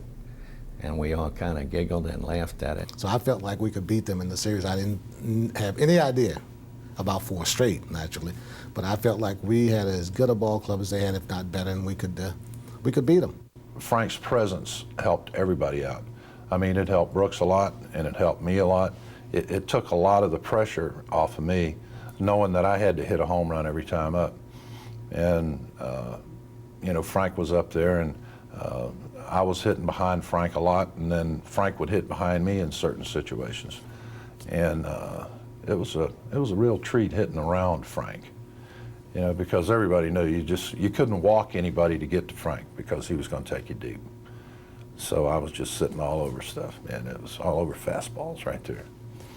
That was the great part of it. I'll never forget going back to the hotel on the bus after the first game.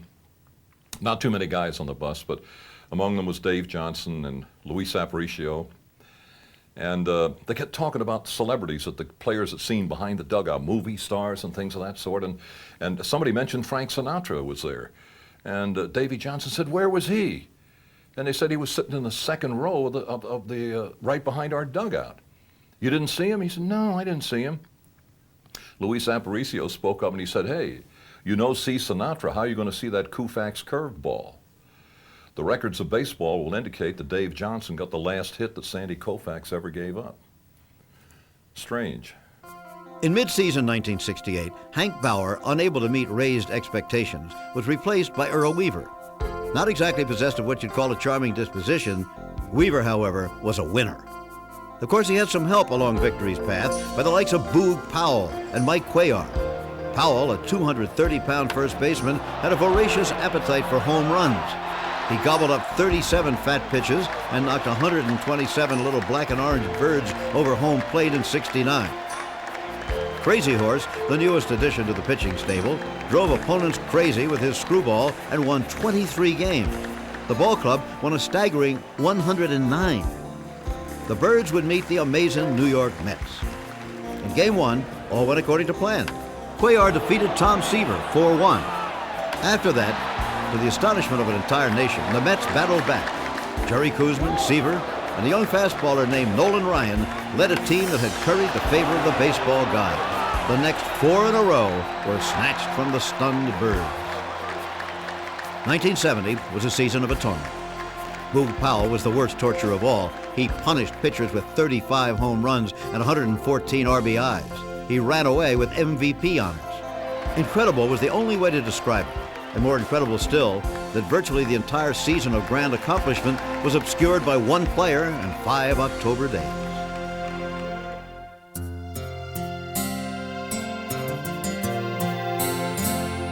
Brooks has to be the best that I've ever seen at his position. And the one thing about that, it wasn't God-given ability. And in the 70s series, everybody was and awed about the plays that he made defensively. And me as a spectator, I'm saying, well, what's the big deal? I see him do it all year long. He makes those plays. It's no big deal. I know Brooks used to take 1,000 ground balls every day, and some of the plays that I saw him make in games, I know I saw him practicing those same kind of plays. And playing left field, I remember one time I told him, I said, Brooks, I'm watching you. If you miss the ball, I'll kill you because I'm just watching you, not backing you up. To a generation who never saw him play, Brooks Robinson is an enigma. He has no peer in today's game, no one with whom to compare. Brooks discarded the laws of gravity and showed the world moves they never dreamed existed. Today, he remains a symbol of sublime perfection, a prototype, the very essence of third base. To be sure, Baltimoreans worshipped him. But on the biggest stage of all, the World Series, he snared the spotlight like a wicked line drive and dominated the series as no one else ever had. Defense, we don't even have to talk about again because he was just great as far as a defensive third baseman. But Brooks made himself a hitter. Brooks was not a power hitter, and he worked at pulling the ball and hitting a few out the ballpark. He was, as far as I'm concerned, one of the best, if not the best again, at getting a run in the 7th, 8th, and 9th inning with 2 outs and a man in scoring position. I mean, he must have hit 800. Here we were winning all these gold gloves, and poor Boog never won a gold glove. Took a lot of abuse, but I tell you, he was an outstanding first baseman. I mean, good hands, moved around a lot better than anyone thought he did. Great target to throw to, and he'd never let us forget that. Every time that I'd make a low throw, I'd swear he'd go somewhere and mark it down, and after the season he said, okay, you're going to win another gold glove, but I saved you 15 errors. There was 15 low throws that I dug out, so he kept us all on our toes, and every bad throw we gave him, well, he kept a little book, I think, of how many bad throws that all the infielders threw to him. Success in 1971 started with 4 words: Cuellar, McNally, Palmer, and Dobson. The Orioles were armed and dangerous with a rotation that featured 4 20-game winners. But not to be outdone, O's batsmen were equally dangerous. Frank, Brooks, and Boog led the Bird Blitzkrieg through the American League. The heavily favored Orioles lived up to their billing in the first 2 World Series games, and it seemed that the romp was afoot. But they weren't counting on the resiliency of one tough pirate, Roberto Clemente. The times were changing. The Birds were no longer the force that once seemed capable of moving heaven and earth. But pitching and defense sustained a team still able to provide more than its share of thrills. That was quite apparent in 1974. 8 games out as late as August 29th, a 10-game winning streak changed the race completely. A hard day's work on Labor Day provided the climax, a pair of 1-0 shutouts over Boston. The O's had come back and won the East, only to lose the playoffs and the pennant to Oakland. In August 1977, a great era came to an end. Brooks Robinson retired. He was the cornerstone upon which a great dynasty was built. And when he left, he did so with American League, All-Star Game, and World Series MVP honors. Just about every record in the book for fielding excellence, and 16 gold gloves in his treasure chest. But the game stops for no one. What kept the club truly competitive in these years were 2 men who shared nothing in common, except winning.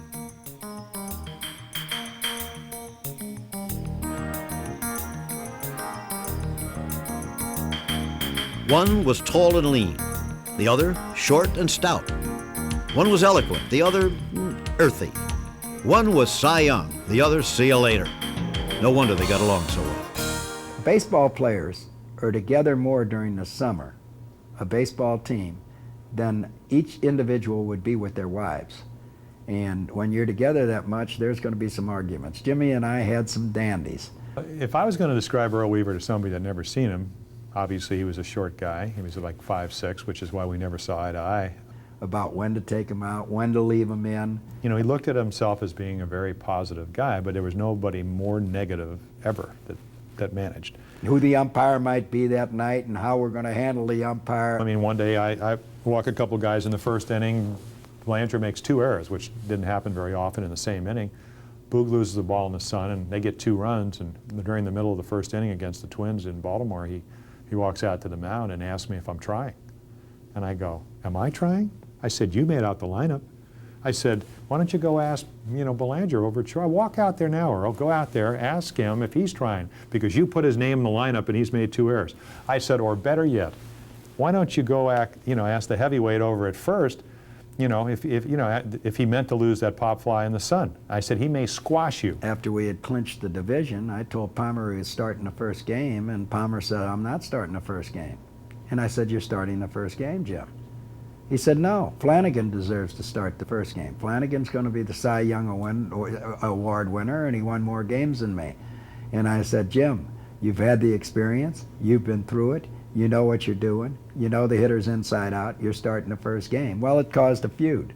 The great thing about playing for Earl Weaver is that when you knew you were going to spring training, first of all, he's going to take the best 25 players. He wasn't going to have Harry Dalton or Frank Cashin or Hank Peters tell him who were the best 25 guys. I mean, Earl was going to fight for the roster he wanted, and he had the kind of power, even though he had a lot of 1-year contracts, to do that, because he could be argumentative. And number 2, you knew that you had a chance to win. So I would have liked to have been close to a lot of the ball players, and especially Jim Palmer, because Jim is one of the cleanest livers you'll ever see and one of the most intelligent people to talk to. I never would have gotten into the Hall of Fame without him. At times it made it very difficult. But looking back, gave me every opportunity to go out there and win a lot of games and lose a lot of games.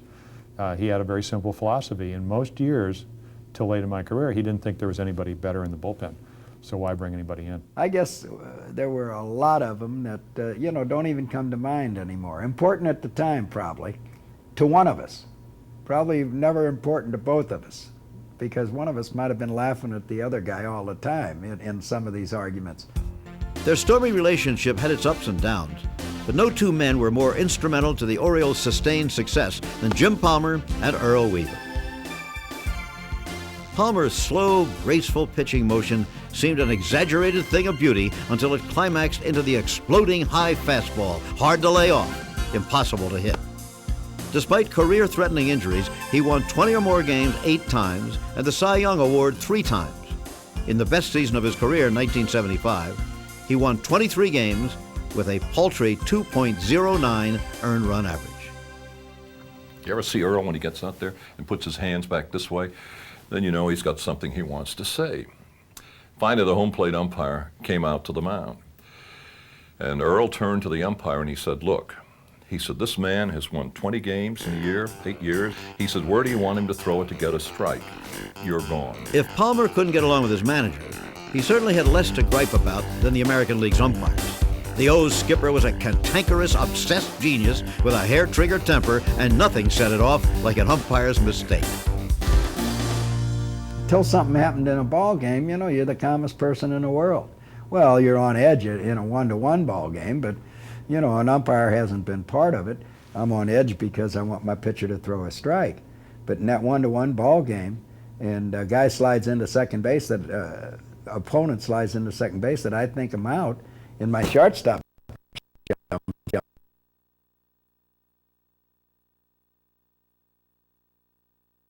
something to do with in the rule book, and the umpire saying, well, he said, I'm right, you know, and Earl, so Earl, he ran into the clubhouse, you know, and then he came back and he had the rule book. And out on the mound, that's when he tore the rule book right up on the mound, you know, and said, we're not going to play by the rules. We don't need this rule book. Just kind of threw it up on the pitcher's mound. But as fiery as Weaver was, he could also be cool and calculating. Keeping meticulous files, he was ever aware of his batsmen's performances against each enemy pitcher. When the game was on the line, he was at his best. No matter who was pitching, he always knew where to turn.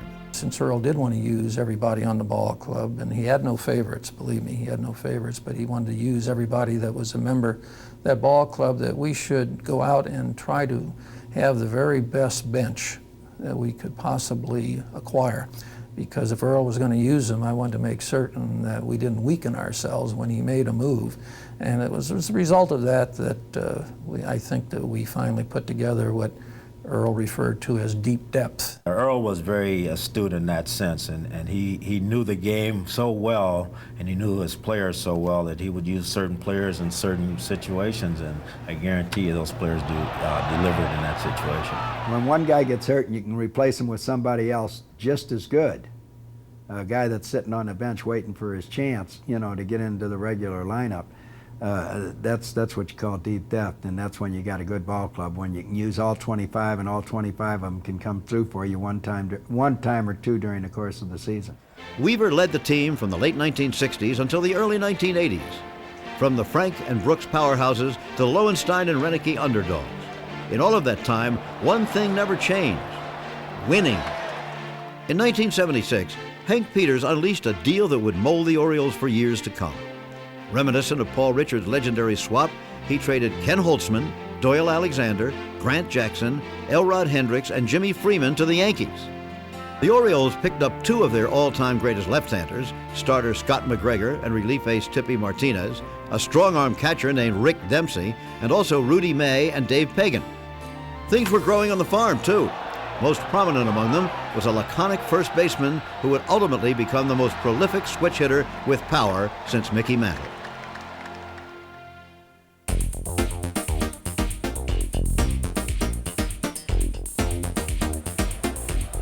For pitchers of the late 1970s and 80s, there was no more menacing sight on the entire planet than that of Eddie Murray stepping into the batter's box late in a game. Bursting onto the scene as a 21-year-old rookie phenom in 1977, he was a man of few words. His bat, on the other hand, spoke volumes. The taciturn first baseman could turn on a pitch and turn on a crowd. From left side or right, he was equally devastating. If I had anybody in baseball, you could pick anybody in the game of baseball. If my life was on the line and there was a game-winning RBI out there in the ninth inning, Eddie Murray would be my guy. I know he would get him in. That's how confident that I am in Eddie Murray, even to this day. He learned to switch hit in Double-A, which I thought was incredible. I never thought he'd have a chance. I've never seen anybody do it, just to kind of say, I'm going to switch hit, and do it with power. The first game he ever did it was in Double-A ball in Birmingham, Alabama, and they had a huge left field wall, and his first time up, he hit one of the better pitchers in the league over the left field wall. So I said, he's going to be all right, and he was special. Eddie Murray, by far the best switch hitter that I've ever seen. Somehow or other, when you think about switch hitters, you really don't think about power hitters. You know, guys that are able to hit from the either side of the plate. Sometimes are hitters that ping the ball around and just, you know, do it that way. I can't think of a better switch hitter, a fellow who had more power than Eddie Murray. Teamed with fellow switch hitter Ken Singleton, the Orioles had one of the most difficult 3-4 combinations in the game. Murray was at his best when all the chips were on the line. The numbers he has put up there, I mean, he's not going to be a marginal Hall of Famer. He's going to, you know, he's had a long, illustrious career. I mean, broke Mickey Mantle's, you know, record for home runs from both sides of the plate in a game with 11. He's putting up numbers that are going to make him be one of the greatest players that ever played this game. In addition to his incredible and well-documented accomplishments at the plate, he was a spectacular fielder, winning 3 straight Gold Glove awards. Eddie was a good defensive ball player, and Eddie was a smart ball player. Eddie didn't waste any steps now. I mean, there was no false hustle in Eddie, and he didn't do it for the crowd or anybody else. He did it for his teammates. When Eddie put it on, he did it hard. Led by Murray in the batter's box and lefty Mike Flanagan on the mound, the Orioles were again ready to make a run for the flag in 1979. But this was no typical Oriole team. Where Boog, Brooks, and Frank once roamed, there were now Garcia and Renicky, Lowenstein, Bumbry, and Dempsey. In 1979, the O's won with more than just talent. They made it with magic. Doug DeCinces was the first to discover it. Soon, late-inning heroics became the norm. In a June to remember, the Orioles were an incredible 23-6. 11 of those victories were come-from-behind thrillers, and every night it was a different hero. Flanagan led a great pitching staff with 23 victories and a Cy Young Award. Kenny Singleton smashed 35 homers from both sides of the plate, and the fans got into the act like never before. Turning out in record numbers, they were driven to near frenzy levels by a rotund cab driver from Dundalk. Wild Bill Hagee encouraged Bird bats with a roar from 34.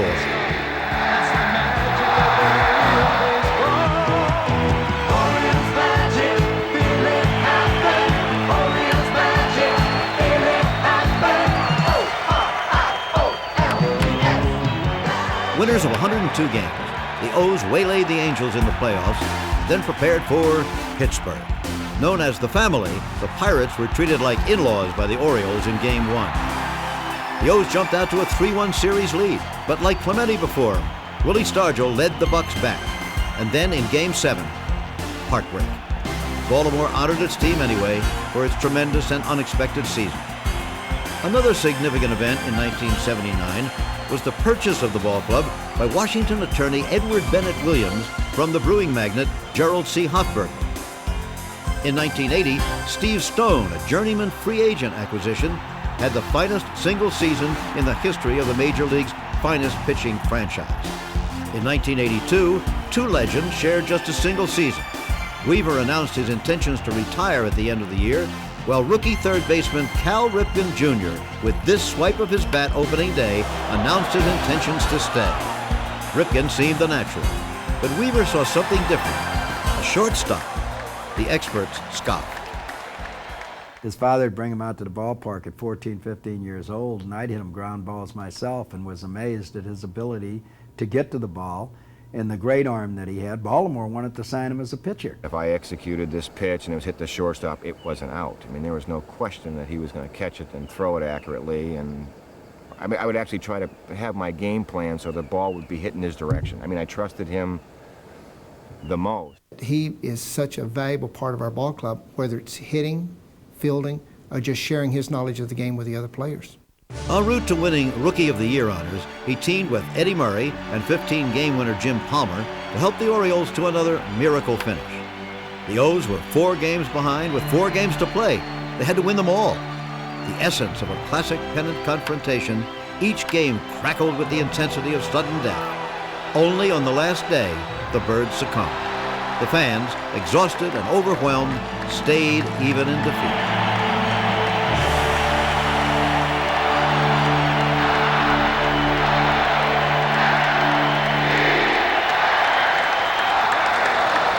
Couldn't believe that the fans were cheering for myself and for the ball players, and it's something that you'll never regret. It brought tears to my eyes, and half of it was for not winning for the people of Baltimore, for winning for my players, winning for myself, not going into the playoffs, but it was uplifting. You know, if without that ovation, I certainly would have felt a heck of a lot worse. Under new manager Joe Altobelli, no one quite knew what to expect in 1983. Cal and Eddie led the attack and finished first and second respectively in the league MVP voting. 1983 was Scott McGregor's turn to be the ace, leading the club with 18 victories. Once again, the Orioles saved the best for last, scorching the American League with a torrid 34-10 finish. The series seemed a difficult challenge. The National League champion Philadelphia Phillies featured Pete Rose, Mike Schmidt, and Steve Carlton. It was a tough ball club and defeated the O's in Game 1. But the Orioles came back to sweep the next 4 in a row, including a bittersweet Game 3. It featured Jim Palmer in a performance of fateful symmetry. He defeated the Phillies' brilliant left-hander and future Hall of Famer Steve Carlton. Early the next season, Palmer would retire. Rick Dempsey was the ultimate hero. Long a Baltimore favorite, he was admired as much for his blue-collar ethic as his irreverent and unpredictable humor. Dempsey batted .385 with 5 extra base hits and was named the series MVP. Owner Edward Bennett Williams was never more proud. The 1983 World Championship trophy with the Yards. Like Palmer, Williams' last great triumph was the '83 series. In the years following '83, he desperately sought the winning combination. But the Oriole farm system, the team's secret weapon for so many years, was finally depleted. Williams grasped for immediate solutions, including a shopping spree in the free agent market, but to no avail. Williams assembled a management team consisting of Roland Heeman, Doug Melvin, and Oriole great Frank Robinson to work in concert under his protege, Larry Lucchino. This was the traditional Oriole way, and they turned the tide in a swift, bold stroke in '89. In just 1 year after hitting rock bottom, the Birds were serious pennant contenders again. Sadly, Williams did not live to see it.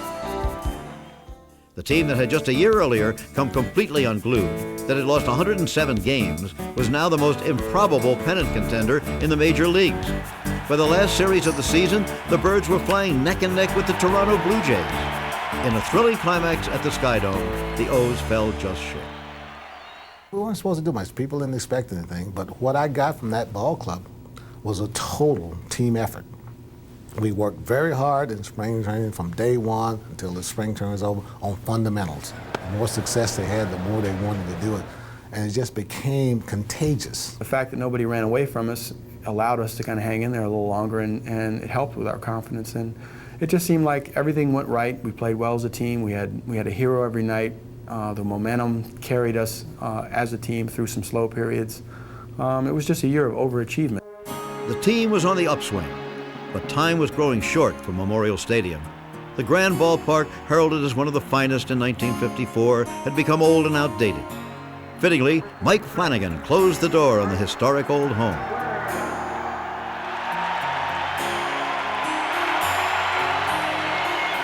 I ended up striking out the 2 hitters that I faced to end it, and then going down into the tunnel, and it was like I was walking by. It appeared they had them lined up almost like year to year. I mean, there was Brooks and Frank and Jim and Dave Skaggs and all these people I hadn't seen. They were lined up all the way back to the clubhouse, and to having to almost to pass them, I had to go in and change to come back out. But like you were going back in time,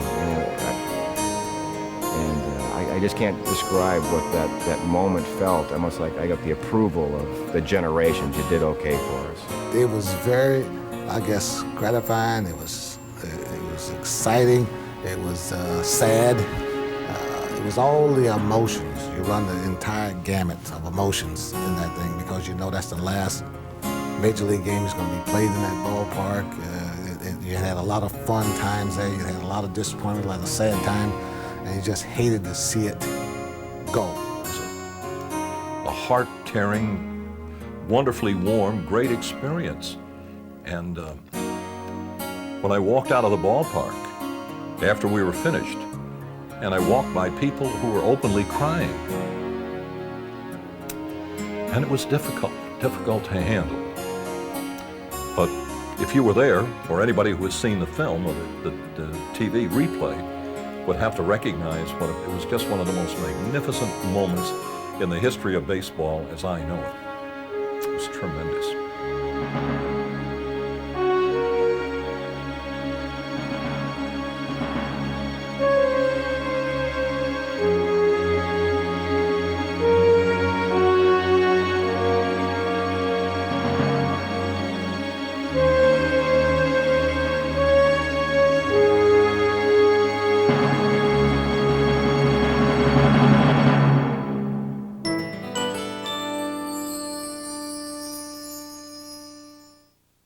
Every day, despite the aches, the pains, the fatigue, and the stress, he shows up for the job.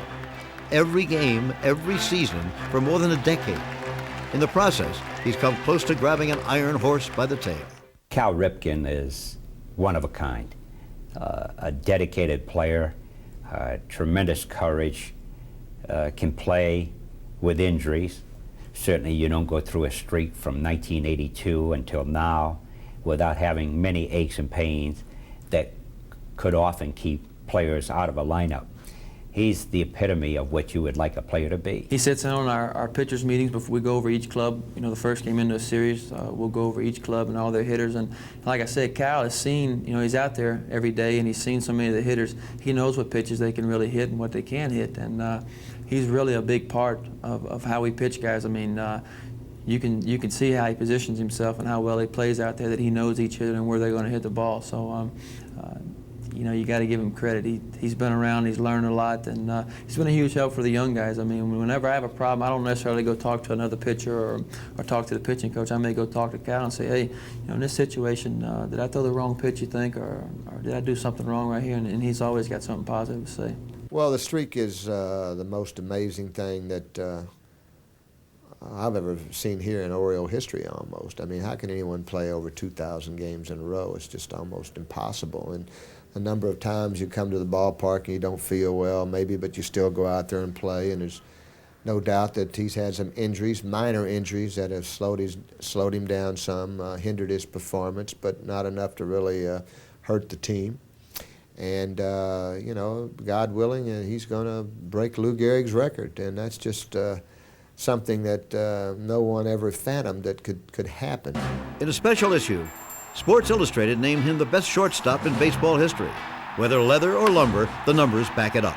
With this homer in 1993, he surpassed Ernie Banks to become the greatest power-hitting shortstop of all time.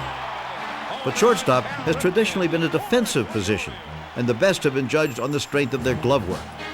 In 1990, Ripken had a .996 fielding percentage, the highest ever by a shortstop. He committed just 3 errors the entire season. He now holds more than 10 records for Major League shortstops.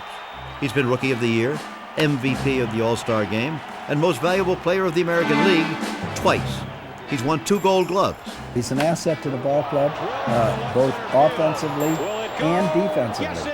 Now, when a player goes into a slump, we'll say a first baseman, left fielder, right fielder, that's not doing the job defensively, yeah, you can afford to take him out. But if you take out Cal Ripken and that ball's hit to a shortstop in the 9th inning, you want Cal Ripken out there to field it and get that sure out for you. In 1992, the Orioles moved to a special new home. Oriole Park at Camden Yards pays tribute to all that is beautiful in the classic American ballpark. It's also the place where baseball's largest legend grew from a misunderstood youth swinging his fists to the greatest player who ever swung a bat. There's simply no more hallowed or worthy address for baseball in all of America than 333 West Camden Street. That fact became clear to the entire world in 1993 when Baltimore again hosted the All-Star Game. The day before the game, a couple of old Orioles showed they still had the right stuff. The game itself, as in '58, went to the American League. Later in the year, fans had another reason to be euphoric. The most treasured local institution was again in the hands of local ownership.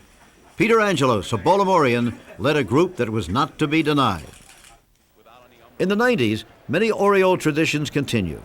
The team is still a perennial pennant contender on the strength of Paul Richards' vision. Great pitching, solid fielding, and powerful slugging. As the 40th season unfolds, much is new.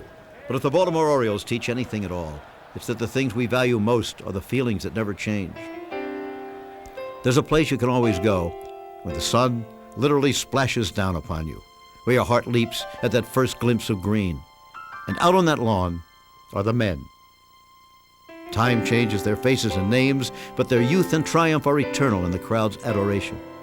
Go catch, throw hard and true, leap without regret, swipe that ball. From 33rd Street to West Camden Street, one season fades into another.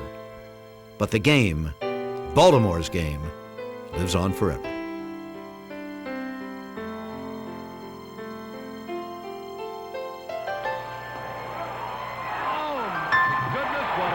from Aparicio. There's a long high drive deep into center field. Back goes Devereaux. Back to the warning track. All the way back to the wall. He jumps up. He makes the catch. He slams into the wall, but he hangs on to it. A spectacular play. One bounce to Orsolak. Rounding third, Fernandez being waved home. Here comes the throw. Got to be close quick with the tag. He got him. He's got it. The no-hitter. Tommy Phoebus has pitched the no-hitter. Go to marvelous in there and get Dempsey out of the way. Now Hirschbeck is throwing Weaver out. Good, that's right, Hirschbeck. Throw everybody out. The spectators pay their money to see that.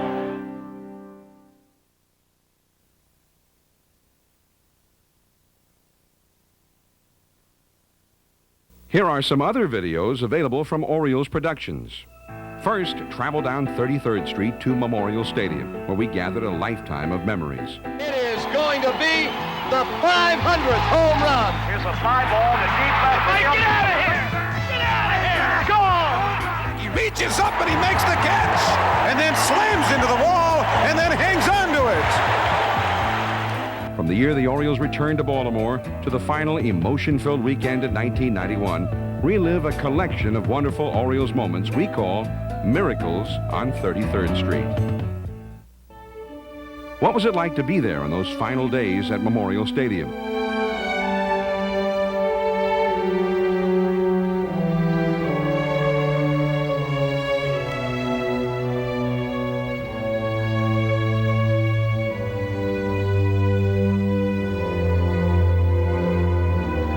See those dramatic final moments on the field and the behind-the-scenes action that led up to them in the final weekend.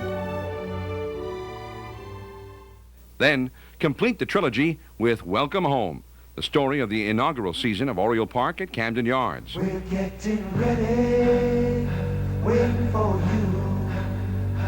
Yeah, we're ready to say hello. One by one, you come for fun. Smile by smile, stay a while. Welcome home, come on in. Yeah, we're here to say hello. Welcome home. You're gonna have a great time. Welcome home. Any day or night time. Welcome home. Gonna have a great time. See you at the park. Watch all the excitement of the opening of the best ballpark in baseball and the surprising and inspiring season that followed. And now the newest selection from the Orioles Productions video library to add to your collection. When the Orioles got off to a rocky start to begin the 1993 season, the Orioles faithful were justifiably concerned. Now they've got 2 men at third base. Does anybody know what's going on out there? But the Birds rallied behind the bat of Chris Hoyles, the glove of Mark McLemore, the guts of Cal Ripken and Harold Baines, and an array of key contributors. A pennant race filled Oriole Park all summer long, and so did a record number of devoted Orioles fans. And in the middle of it all, baseball's best came to play in baseball's best park. And the city and state put their best foot forward for an unprecedented week-long celebration known as All-Star Week. Enjoy these memories from the presidential first pitch to the now famous All-Star Home Run Derby in the home video release of 1993, an all-star season. To order these and other Orioles Productions videos, call 1-800-428-2101. That's 1-800-428-2101.